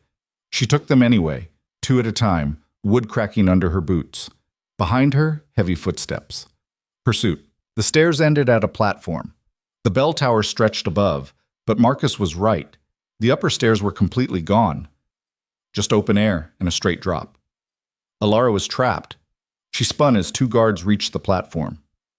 "Nowhere to go," one of them said. Elara backed up until she hit the wall. Her hand found a piece of broken wood, barely a weapon, but better than nothing. "Don't make this difficult," the guard continued. "Lady Thorne just wants to talk. Talk with her hands around my throat, probably." "Your choice." They advanced. Elara gripped the wood, knowing it was useless, knowing she was about to die in a forgotten chapel and no one would ever know what happened. Glass shattered below. Shouts. The sound of steel on steel. The guards froze, exchanged a glance, then ran back down the stairs. Elara didn't wait to find out what was happening. She followed, slower, ready to run at the first sign of danger. She reached the main floor to find chaos. More guards had arrived, palace guards, wearing Lucien's colors. They were fighting Davina's people with efficient brutality. The woman who'd been in the center was on the ground, unconscious or worse, and Davina was gone. Commander Garrett appeared, blood on his sword. "You're alive," he said. "The ring didn't work." "I know, jammed mechanism. We heard the commotion anyway." He grabbed her arm. "We need to leave, now." The woman, already being moved. "Come on." He pulled her through the fighting, out the entrance, into the gardens where more guards waited. They formed a protective circle around Elara and moved as one unit back toward the palace. Elara's legs shook. Adrenaline was wearing off, leaving her hollow and sick. They reached the palace through a side entrance, straight to Lucian's study. He was there, standing by the window, and he turned when they entered. "What happened?" he demanded. "Ambush," Garrett said. "Davina brought 6 guards. They were waiting for you, realized someone else was there, tried to capture Miss Vance instead. The ring failed. We got there anyway." Lucien's jaw tightened. He looked at Elara. "Are you hurt?" "No. Scared out of my mind, but not hurt." "The woman in the chapel, who was she?" "Don't know yet," Garrett said. She's unconscious. We're moving her to secure quarters. And Davina? Escaped. But we have 3 of her guards in custody. Lucian turned back to the window. For a long moment, he said nothing. Then, she's escalating faster than anticipated. This wasn't just reconnaissance anymore. This was attempted kidnapping. Or assassination, Marcus said from the doorway. If Miss Vance had been you, you'd be dead. Which means we're out of time. Lucian faced them. Davina knows we know.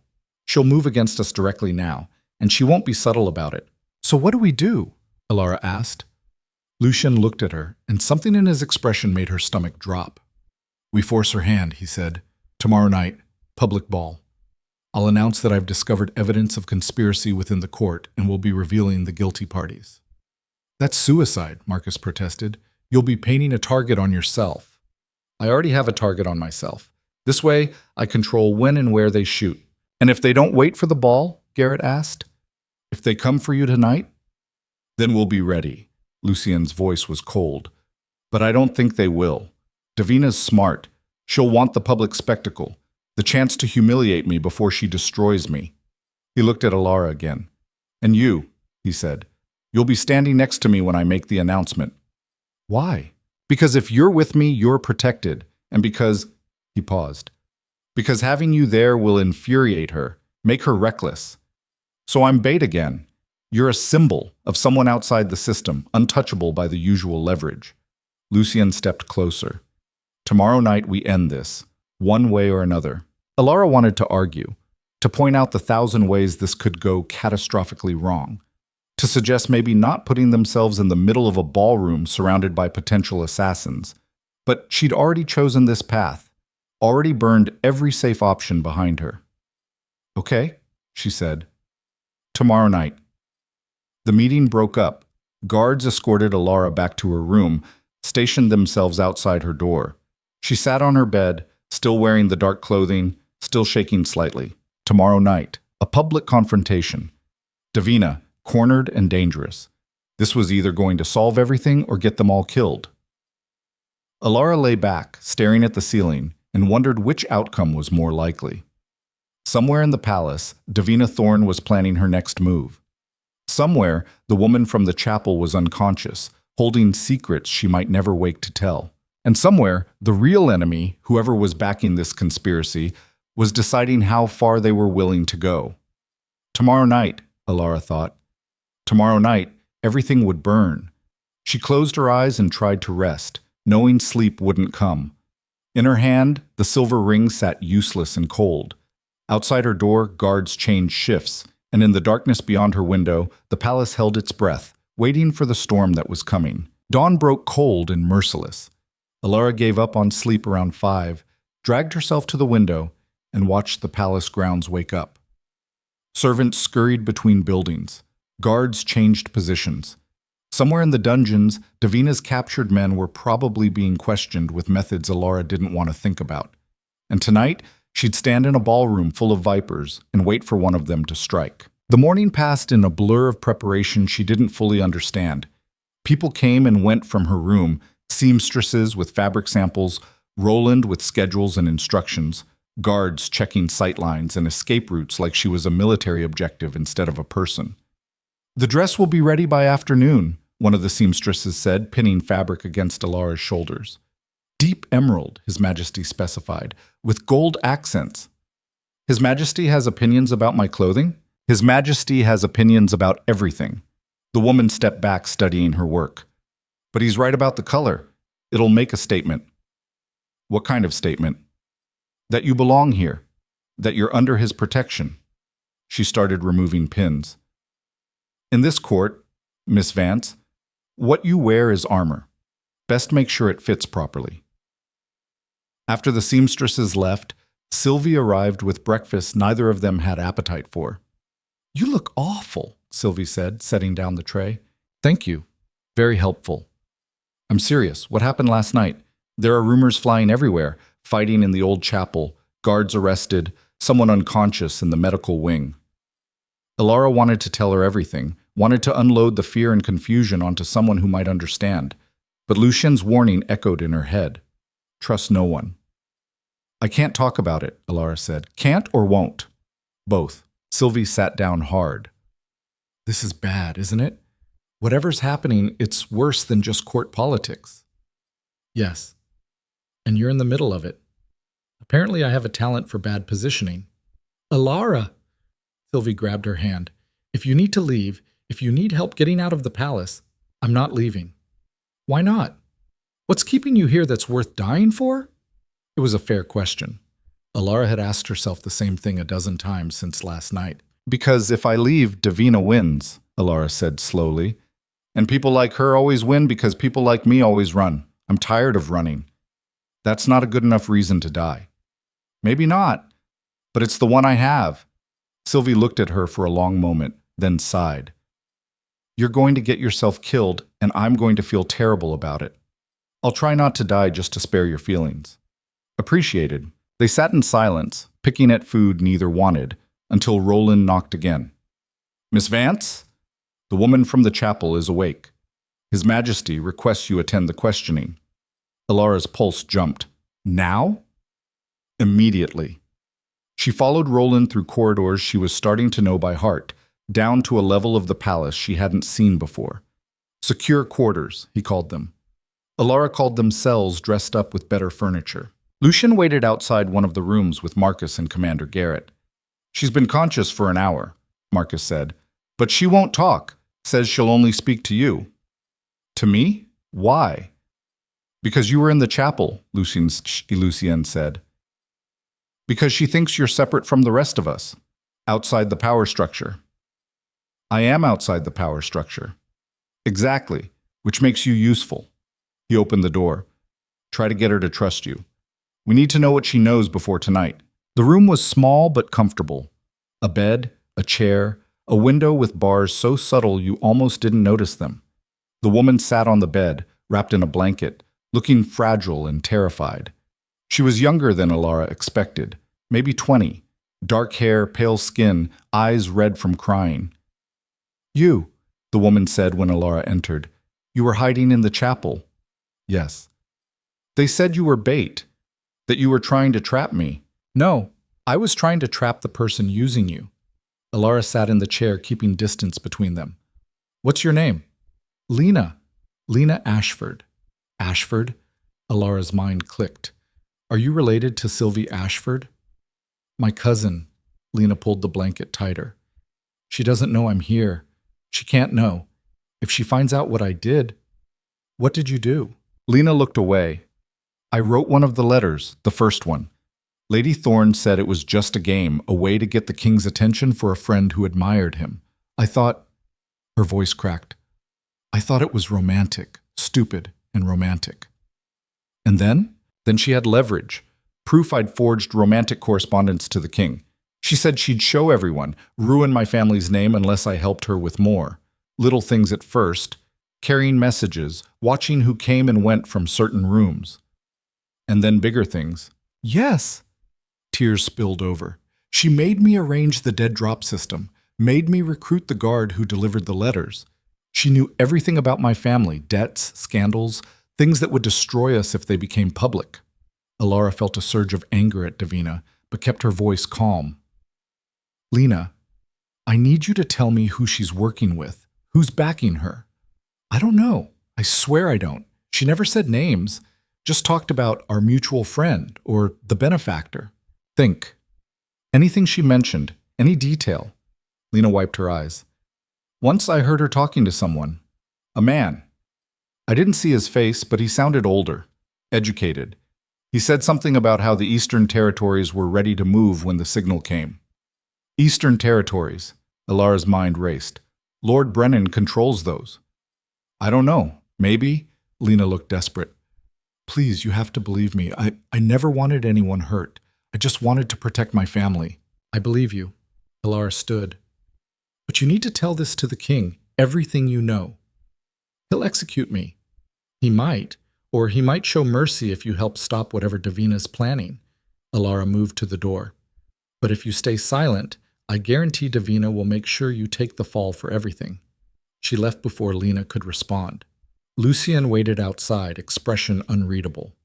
Lord Brennan, Elara said, She heard someone mention the Eastern Territories being ready to move. That's not proof. No, but it's a direction. Lucien exchanged glances with Marcus. Brennan will be at the ball tonight, along with everyone else who might be involved. So we watch him, Commander Garrett said. We watch everyone.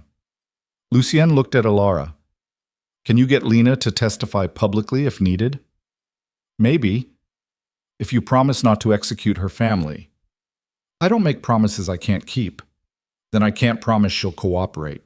They stared at each other, silent battle of wills. Fine, Lucien said finally. If her testimony proves useful and honest, I'll show leniency. But only if. I'll tell her. The afternoon disappeared into more preparation. The dress arrived, and the seamstress was right. It was armor. Deep emerald silk that caught the light, gold threading at the shoulders and waist, cut to make Elara look like she belonged in a ballroom instead of a market stall. She barely recognized herself in the mirror. You look dangerous, Sylvie said from the doorway. Elara jumped. How long have you been there? Long enough. Sylvie came in, closed the door. Lena's my cousin. I know. Is she alive?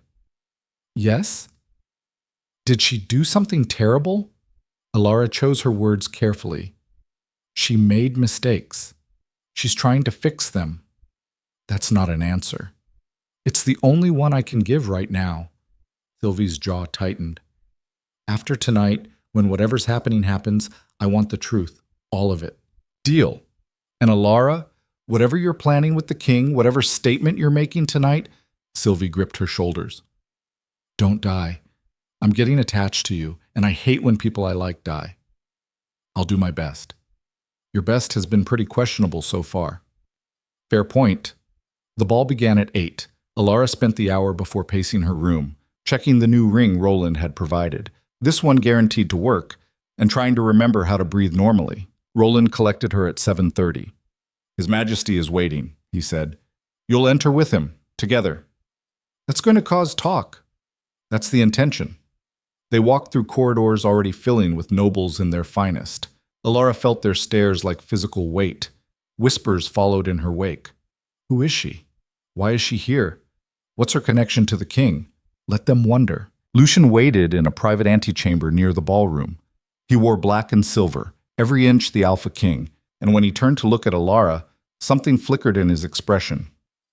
You look, he started, then stopped. Terrified? Because I am.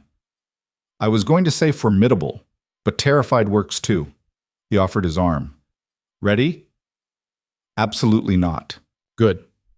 Fear keeps you alert. His voice dropped. Remember, stay close to me. Don't accept drinks from anyone. If I give you a signal, you leave immediately through the eastern exit. Commander Garrett will have guards waiting. What signal? You'll know it when you see it. That's not reassuring. Nothing about tonight is reassuring. The ballroom doors opened. Music swelled. Light spilled out in golden waves. Lucien stepped forward, and Elara stepped with him. The announcement was immediate and devastating. His Majesty, Lucien Drake, Alpha King of Drakemore, and Miss Elara Vance. Every conversation stopped. Every eye turned. The silence was absolute. Then the whispers started, a rising tide of speculation and shock. Lucien ignored it all, walking Elara straight into the center of the room like they owned it, which technically he did. The ballroom was excessive even by palace standards. Crystal chandeliers, marble floors polished to mirrors, walls draped in silk. And people. Hundreds of nobles in their finest, all pretending they weren't staring while absolutely staring. Elara spotted Davina almost immediately. She stood near the far wall, surrounded by allies, wearing white that made her look like an ice queen. Her expression when she saw Elara was pure venom. She's here, Elara murmured. I know, so is Brennan, and Duchess Morven, and my cousin. Lucien's grip on her arm tightened slightly. Everyone who matters is in this room, including people who want you dead, especially those. They reached the center of the ballroom. Lucien released Elara's arm and turned to face the crowd. Thank you all for attending tonight, he said, voice carrying without effort. I appreciate your presence, especially given the difficult times our kingdom faces. Polite murmurs, everyone watching, waiting.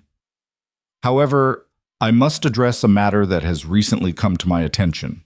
Lucien's tone hardened. There has been a conspiracy within this court, an attempt to undermine my authority through false evidence and manufactured scandal. The murmurs turned to gasps. People exchanged glances, sudden tension crackling through the room.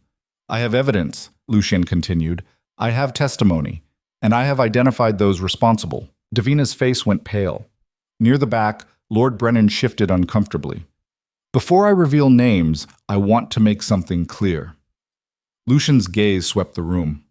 This kingdom was built on strength, on loyalty, on trust between ruler and ruled. Those who betray that trust, who work in shadows to destroy what we've built, they have no place here. He paused, letting the words sink in. Miss Vance, he said, turning to Elara, would you please tell everyone how you discovered the conspiracy? Elara's heart stopped. This wasn't the plan.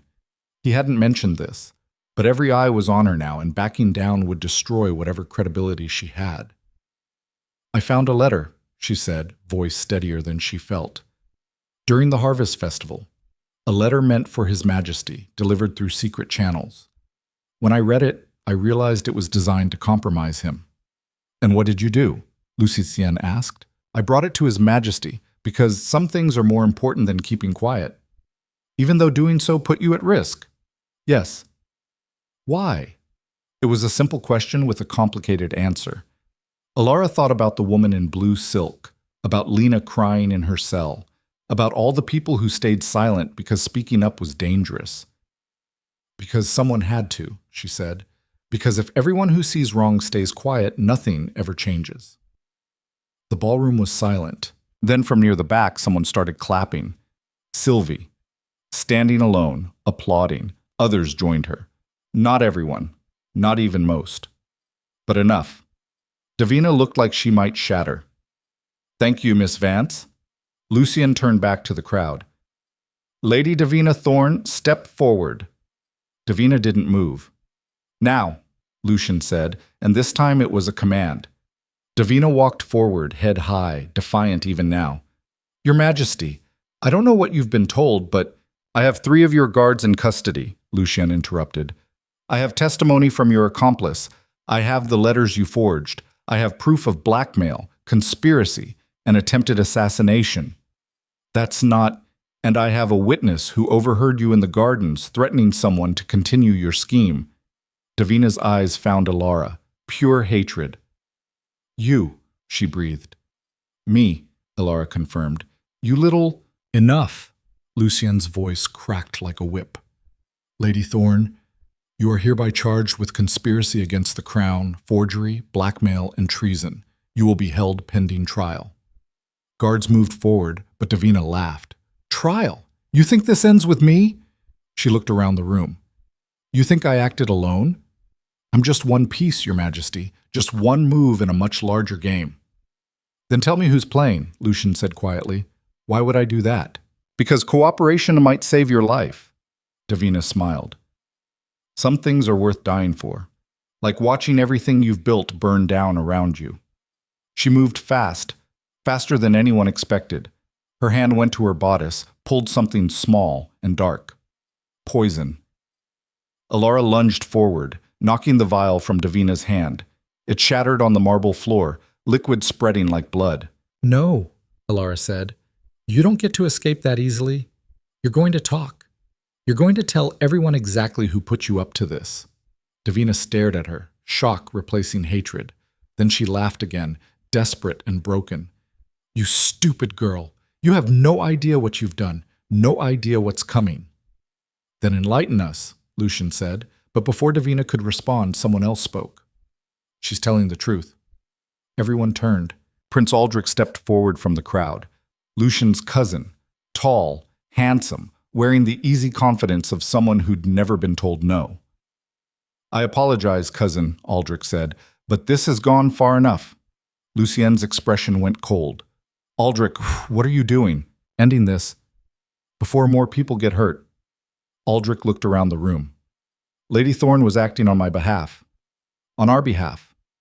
Myself, Lord Brennan, Duchess Morven, and several others. We've been planning to remove you from power for months. Gasps rippled through the ballroom. Guards moved to surround Aldrich, but he raised his hands. "I'm not resisting. I'm confessing." He met Lucien's eyes. "You're a good king, cousin. Strong, fair. But you're also alone. No heirs. No alliances through marriage. You've made this kingdom strong, but you've made it fragile too. Everything depends on you. And if something happens to you, the kingdom falls into chaos," Lucien finished. "So you decided to create that chaos yourself?" "We decided to ensure continuity, stability, a smooth transition of power, by making me look weak and distracted." "Yes, and when that failed by more direct means," Aldrich's smile was cold. "But Miss Vance here complicated things. She kept noticing, kept interfering, kept refusing to play her part." "My part?" Elara asked. "Scapegoat. When you found that first letter, we thought you'd be perfect. Common girl caught trespassing, easy to blame and eliminate. Instead, you went straight to the king." Aldrich shook his head. "We underestimated you. That was our mistake." "One of many," Lucien said quietly. "Perhaps. But it's not over, cousin." Aldrich gestured to the crowd. "Half this room supports our position. They want stability, security, things you can't provide alone." "Then they're welcome to leave," Lucien said. "Anyone who agrees with Prince Aldrich's methods, who thinks conspiracy and assassination are appropriate political tools, the door's open. Go. Now." Silence. No one moved. Aldrich's confidence flickered. "You can't be serious." "I'm absolutely serious," Lucien's voice carried to every corner of the ballroom. "I've governed this kingdom through strength and fairness.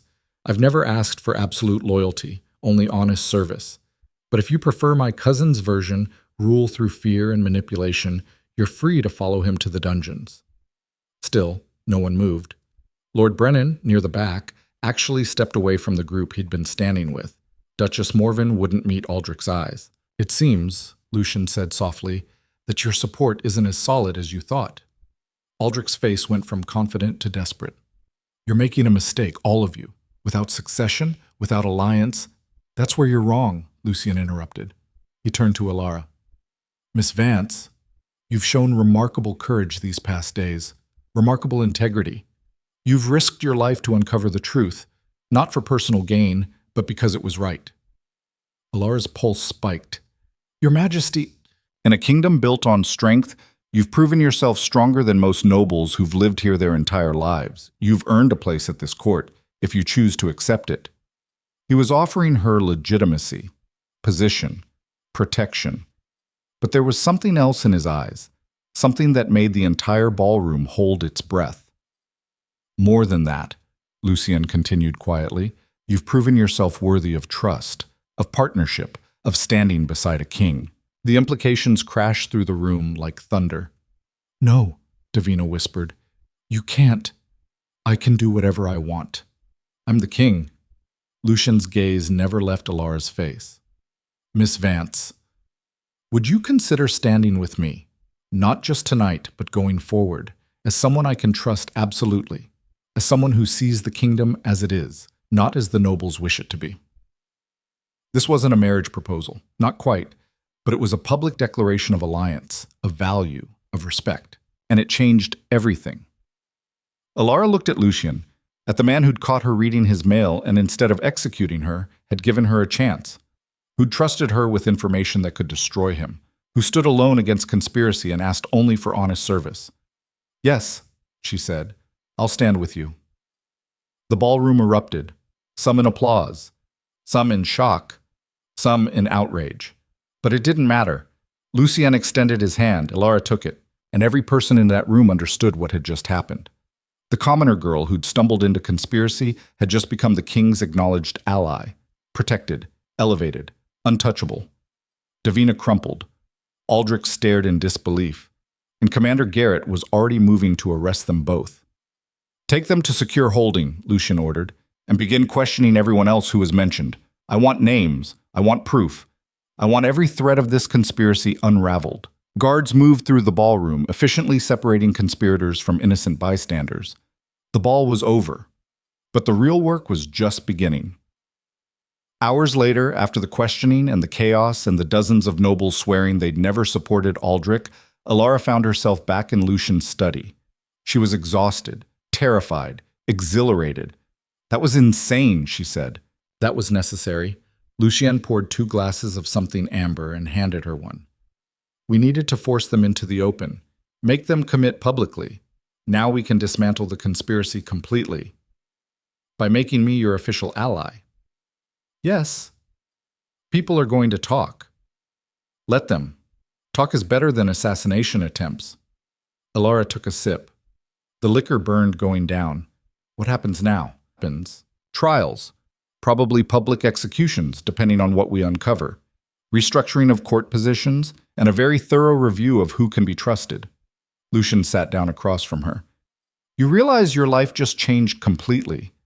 I noticed.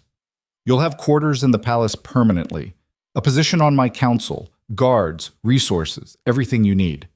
And in return, keep doing what you do. Notice things. Ask uncomfortable questions. Refuse to let people get away with easy lies. He met her eyes. Be the voice that reminds me what the kingdom looks like from outside these walls. It was more than Elara had ever imagined, more than she'd thought possible for someone like her. Why me? She asked. Really, you could have anyone, because everyone else wants something from me. Power, position, alliance. Lucien's voice softened slightly. You just wanted to return a letter you shouldn't have read. Everything after that you did because it was right, not because you'd be rewarded. I might have been a little bit motivated by not wanting to die. That's fair. Self-preservation is understandable. They sat in comfortable silence for a moment. Then Sylvie burst through the door without knocking. Lena, she said breathlessly. Someone told me Lena's here, involved in this. Is it true? Elara and Lucien exchanged glances. Yes, Lucien said. But she's cooperating, testifying against the conspiracy. And I've agreed to leniency if her testimony proves complete and honest. Sylvie's shoulders sagged with relief. Can I see her? Tomorrow. Tonight she needs rest. Thank you. Sylvie looked at Elara. And you saved her, didn't you? I just talked to her. You saved her! Sylvie grabbed Elara in a fierce hug. Thank you. After Sylvie left, Elara stood to go. One more thing, Lucien said. Yes? Tonight, in the ballroom, when I asked if you'd stand with me, you didn't hesitate. Should I have? Most people would have. It was a dangerous position to accept publicly. Elara thought about it. I've been in dangerous positions since the moment I opened that letter. At least this way I know whose side I'm on. Lucien smiled. Actually smiled, not the cold expression he wore in court. Get some rest, Elara Vance. Tomorrow we start rebuilding. Rebuilding what? Everything. Rebuilding, it turned out, was harder than destroying. The morning after this ball, Elara woke to find her room reassigned. Not just reassigned, completely relocated. Roland appeared at dawn with guards and servants, informing her that she was being moved to the East Wing, the private quarters, where only the king's closest advisors and family resided. This is too much, Elara protested, watching servants carry furniture she didn't own into rooms she hadn't asked for. This is appropriate, Roland corrected. His Majesty made your position clear last night. The accommodations must reflect that. The new quarters were ridiculous. 3 rooms instead of 1, windows overlooking the gardens, furniture that probably cost more than most people earned in a lifetime, a private bathing room with water that ran hot without needing to be carried and heated. Elara stood in the center of it all, feeling completely unmoored. A knock interrupted her spiral. Sylvie entered without waiting for permission. I heard they moved you, Sylvie said, looking around. These are bigger than my family's rooms, all of them combined. I know, it's absurd. It's strategic. Sylvie sat on the edge of the bed. The king just publicly declared you're under his protection. If you were still in the common quarters, it would undermine that message. I don't need all this. Maybe not. But you need the statement it makes. Sylvie's expression turned serious. Elara, half the court still thinks you're a commoner playing dress-up. The other half thinks you're his mistress. The rooms don't change their opinions, but they change what they're willing to say out loud. So I'm living in a cage made of expensive furniture. Welcome to nobility. The morning council meeting was worse. Elara had been summoned along with Lucian's remaining trusted advisors, Commander Garrett, Marcus Thane, and 3 lords she didn't know well. They gathered in the strategy room, where maps and reports covered every surface. The interrogations continue, Marcus said without preamble. Prince Aldrich is cooperating, but only to a point. He's given us names, but not motives, not the full extent of the conspiracy. And Lady Thorne? Lucian asked. Refuses to speak to anyone. Commander Garrett's jaw tightened. We've tried everything short of torture. We're not torturing anyone, Lucian said flatly. We're better than that. With respect, Your Majesty, being better won't stop the next conspiracy. No, but being just might prevent it from forming in the first place.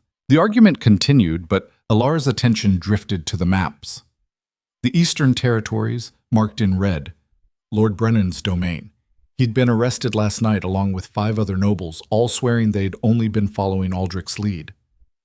Miss Vance, Lucien said, your thoughts. Elara blinked. Everyone was looking at her. I'm sorry, what? On the Eastern Territories. You were studying them. What are you thinking? Elara hesitated. These were military strategists and nobles who'd been playing power games since before she was born. What could she possibly contribute? But Lucian was waiting, and he'd asked for her thoughts for a reason. Lord Brennan swore he was following Prince Aldrich, Elara said slowly. But what if that's not the whole truth? What if Aldrich was convenient cover for plans Brennan already had? Marcus frowned. Explain. The Eastern Territories are the farthest from the palace, the hardest to control. If Brennan wanted independence, or at least more autonomy, undermining the king's authority would be the first step.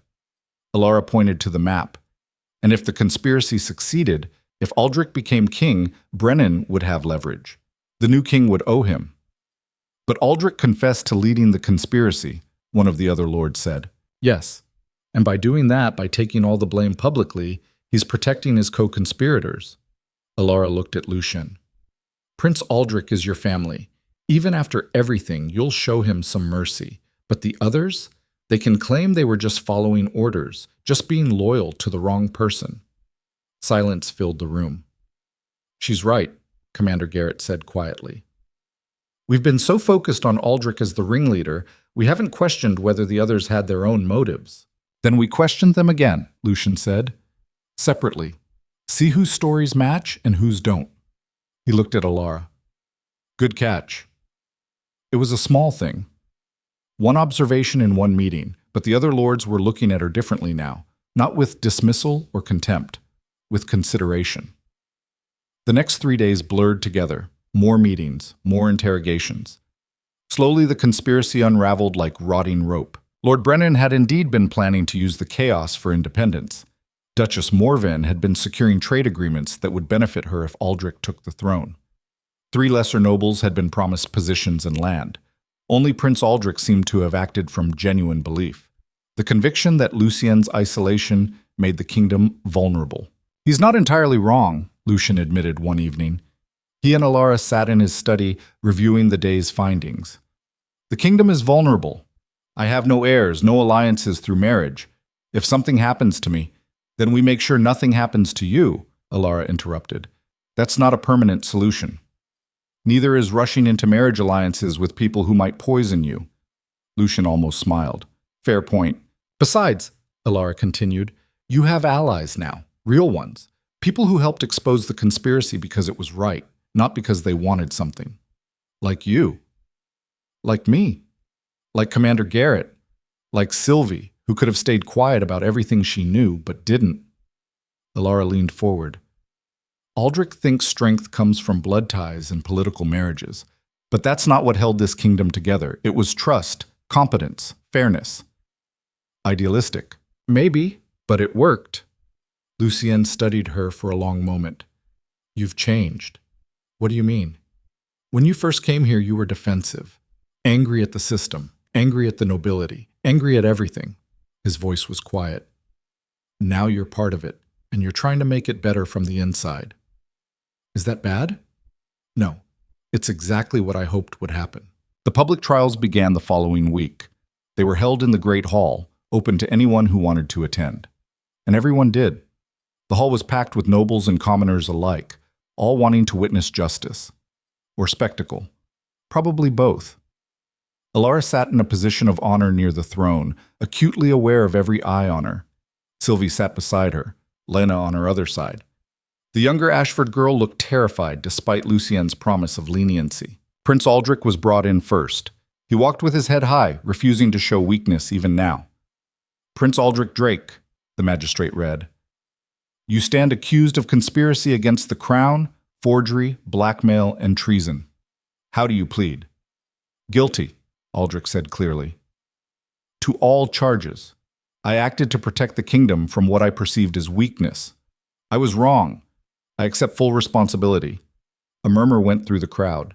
And what of your co-conspirators? Lucien asked from the throne. They followed my lead. I convinced them. Coerced some. The fault is mine. He was still protecting them, still trying to minimize their involvement. That's not entirely true, is it? Elara heard herself say.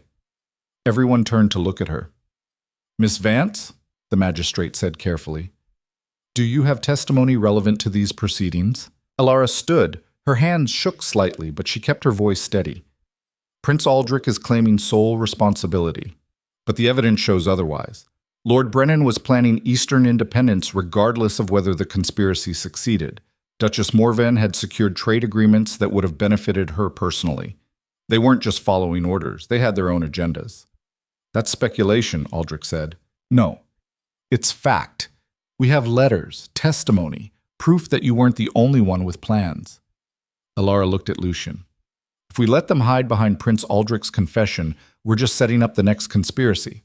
They need to face consequences for their actual crimes, not the sanitized version they're trying to present. Aldrich's expression hardened. You don't understand how this works. How court politics. I understand perfectly, Elara interrupted. I understand that powerful people think they can manipulate the system, that they can use others as shields, that they can walk away from treason as long as they have the right connections. Her voice rose. But that's exactly the weakness you claim to be fighting against, the corruption, the self-interest over kingdom. The hall went silent. She's right, someone said from the gallery. Let them all answer for what they did. Others murmured agreement. Lucien leaned forward on the throne. Prince Aldrich, you had your chance to be honest. Instead, you tried to protect people who used you as much as you used them. The offer is withdrawn. Aldrich's face went pale. Each conspirator will be tried individually, Lucien continued. Each will face consequences appropriate to their actual crimes, not their claimed innocence. He looked at Elara. Thank you, Miss Vance, for that reminder. The trials lasted 2 weeks. Prince Aldrich was sentenced to exile, permanent removal from the kingdom and all royal privileges. He left with nothing but the clothes he wore and a warning that return meant execution. Lord Brennan lost his eastern territories and title. The lands were redistributed to lords who'd remained loyal. Duchess Morven forfeited her trade agreements and was placed under house arrest for 5 years. Lady Davina Thorne received the harshest sentence. She'd orchestrated the conspiracy, blackmailed innocents like Lena, and attempted assassination. The crowd called for execution, but Lucien surprised everyone. Lifetime imprisonment, he declared, in conditions reflective of the harm she caused. No visitors, no privileges, nothing but time to consider what her ambition cost. It was worse than death, and everyone knew it. Lena Ashford testified honestly about her involvement and received a suspended sentence, 5 years of community service to the kingdom, working in the royal archives. Sylvie cried when the sentence was read, relief and gratitude mixing. Through it all, Elara sat and watched and learned, watched how justice could be both firm and merciful, how consequences needed to be real but not vindictive, how the balance between punishment and redemption was delicate and vital. After the last verdict, as the hall emptied, Lucien approached her. You did well, he said quietly. I just told the truth. In this court, that's revolutionary. They walked together through the corridors back toward the private quarters. The palace felt different now, lighter, somehow, like a weight had been lifted. What happens now? Elara asked. Now we govern, properly, without looking over our shoulders for knives. Lucien stopped at the intersection where their corridors diverged. and you helped me do it. I'm still not nobility. No, you're something better. You're honest." He smiled slightly. "Tomorrow there's a council meeting about grain distribution to the outer provinces. I'd like you to attend." "Why?" "I don't know anything about grain distribution. You know what it's like to wonder if there will be enough food. You know how the policies we make here affect people in the lower quarters." His expression was serious. "I need that perspective. The kingdom needs it. The other nobles will hate it. Let them. They'll adjust or they'll leave." Lucien extended his hand. "Will you do it?" Elara looked at his hand, at the man who'd caught her reading his mail and instead of destroying her, had given her a chance to prove herself, who'd listened when she spoke, who'd trusted her with power instead of hoarding it. She took his hand. "Yes, I'll do it." The next few months transformed the kingdom in small but significant ways. Grain distribution policies changed, prioritizing need over noble privilege. Trade agreements were renegotiated with fairness instead of favoritism. The courts began accepting petitions from commoners, not just nobility. And Elara sat in every meeting asking uncomfortable questions, pointing out consequences the nobles had never considered, refusing to let them forget what their policies meant for actual people. They hated her for it at first, called her upstart, commoner, Lucien's pet project.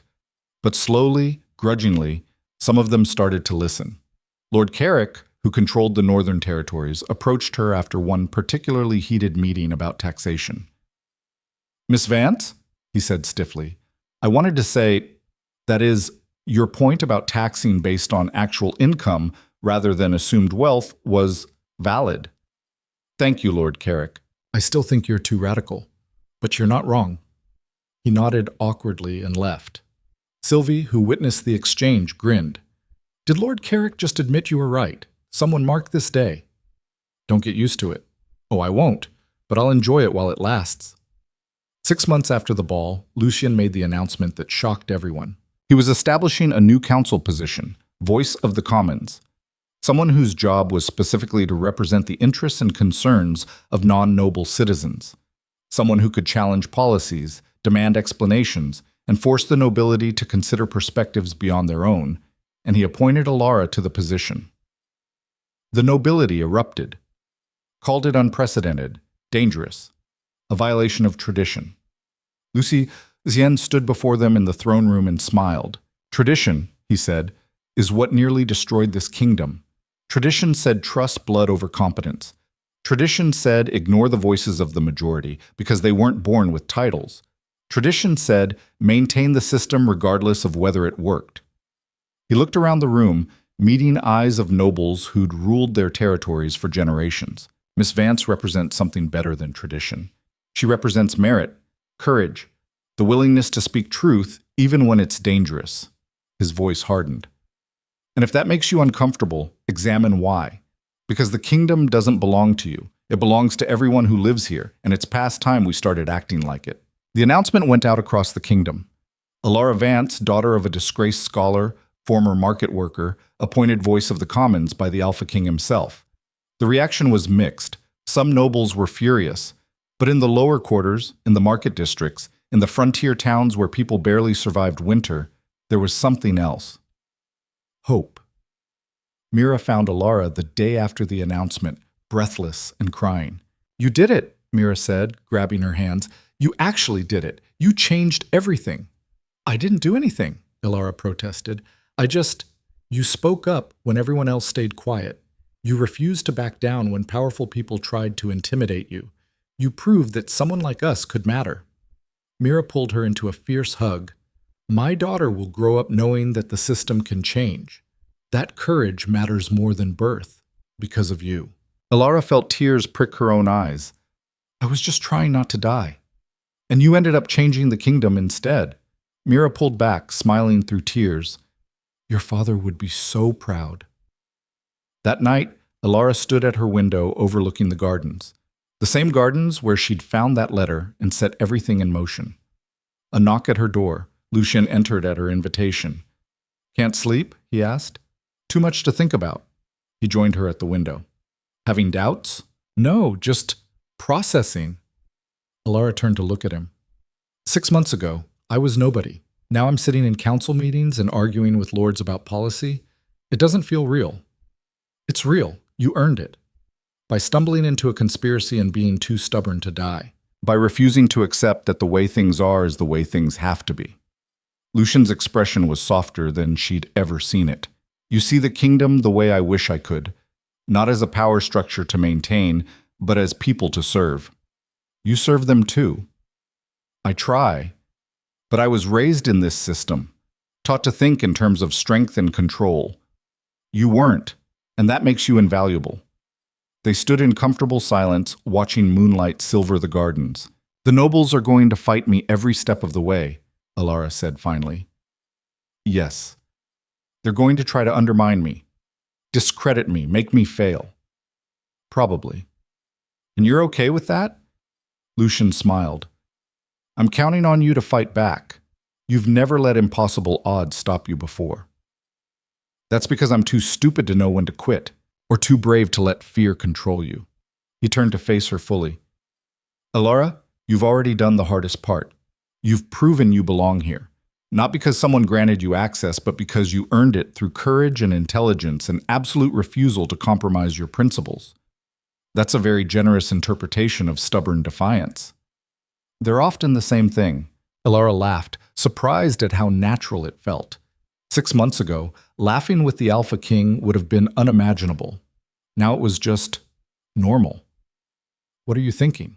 Lucian asked. That my life is completely insane. That I went from selling vegetables to advising the king. That none of this makes any sense. And I wouldn't change any of it. She met his eyes. Even the terrifying parts. Even the parts where I thought I was going to die. Because it matters. What we're doing here, it actually matters. It does. People like Mira, like Lena, like everyone I grew up with, they have a voice now. A real one. Not just hoping someone powerful might listen, but knowing someone is required to. Elara felt emotion rise in her throat. That's worth fighting for. Yes, Lucian said quietly. It is. A month later, the first petition from the Commons came through Elara's office. A farmer from the Eastern Territories asking for help with an unjust tax assessment by his new lord. Elara took it to council. The nobles tried to dismiss it, called it minor, not worth their time. It's worth his time, Elara said. It's his livelihood, his family's survival. And if we don't address it, what's the point of having this position? Lord Carrick sighed. Miss Vance, we can't adjudicate every minor dispute. This isn't minor to him. And it's exactly the kind of thing that breeds resentment, that makes people feel like the system doesn't care about them. She looked around the table. We just dismantled a conspiracy built on the perception that the king was weak and distracted. Do you really want to create more resentment? More feeling that nobility can act without consequences? Silence. Fine, Lord Carrick said finally. We'll review the assessment, but this sets a precedent. Good, Elara interrupted. Let it. Let people know that their concerns matter, that justice isn't just for those born with titles. The petition was resolved in the farmers' favor. Word spread. More petitions came. Hundreds of them. Issues the nobility had ignored for years because they didn't affect anyone who mattered. Elara worked through them all, bringing the most significant to council, delegating others to local magistrates with oversight, creating a system where common voices could be heard.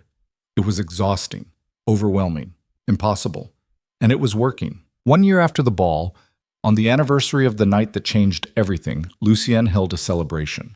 Not just for nobility, but for everyone. He opened the palace grounds to the public, set up tables of food, brought in musicians, and invited the entire kingdom to celebrate. Elara stood on a balcony overlooking the crowds, watching people dance and laugh and enjoy an evening without fear or hunger.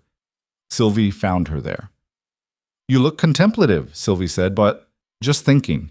About what? About how one stupid decision to read a letter I shouldn't have read led to all this. Elara gestured to the celebration below.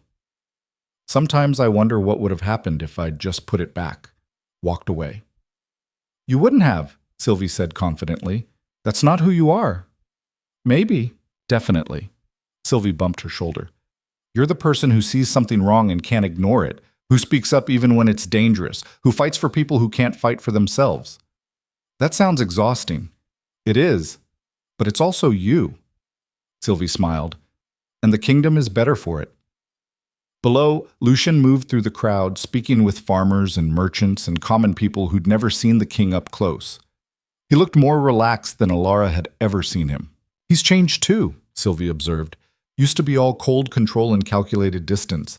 Now he actually smiles, laughs, seems almost human. Don't let him hear you say that. It'll ruin his terrifying reputation. Too late. Everyone already knows the truth. What truth? That the Alpha King and his voice of commons are making Drakemore into something new, something better. Sylvie's expression turned serious. You've given people hope, Elara. Real hope. The kind that says the future doesn't have to be like the past. Elara felt tears threaten. We're trying. You're succeeding. Later that night, after the crowds dispersed and the palace settled into quiet, Elara found herself back in the gardens, near the eastern wall, near where it all started. She walked to the stone bench, the one where the letter had been hidden. Someone had carved words into the back of it recently. She knelt to read them. Here began the change. Simple, direct, true. I wondered if you'd come here tonight, Lucien's voice said behind her. Elara stood, turned. He approached from the shadows, alone. Couldn't help it, she said. This is where everything changed. For both of us. He stopped beside her, looking at the bench. I came here that night expecting to catch a spy or assassin. Instead, I found you, holding my mail, looking guilty and defiant in equal measure. I thought you were going to execute me. I considered it. What stopped you? Lucian was quiet for a moment. You didn't beg, didn't grovel or try to charm your way out. You just looked at me and admitted you'd been curious, like that was a perfectly reasonable explanation for treason. It was the truth. I know, and that's what stopped me, that honesty, that complete lack of artifice. He met her eyes.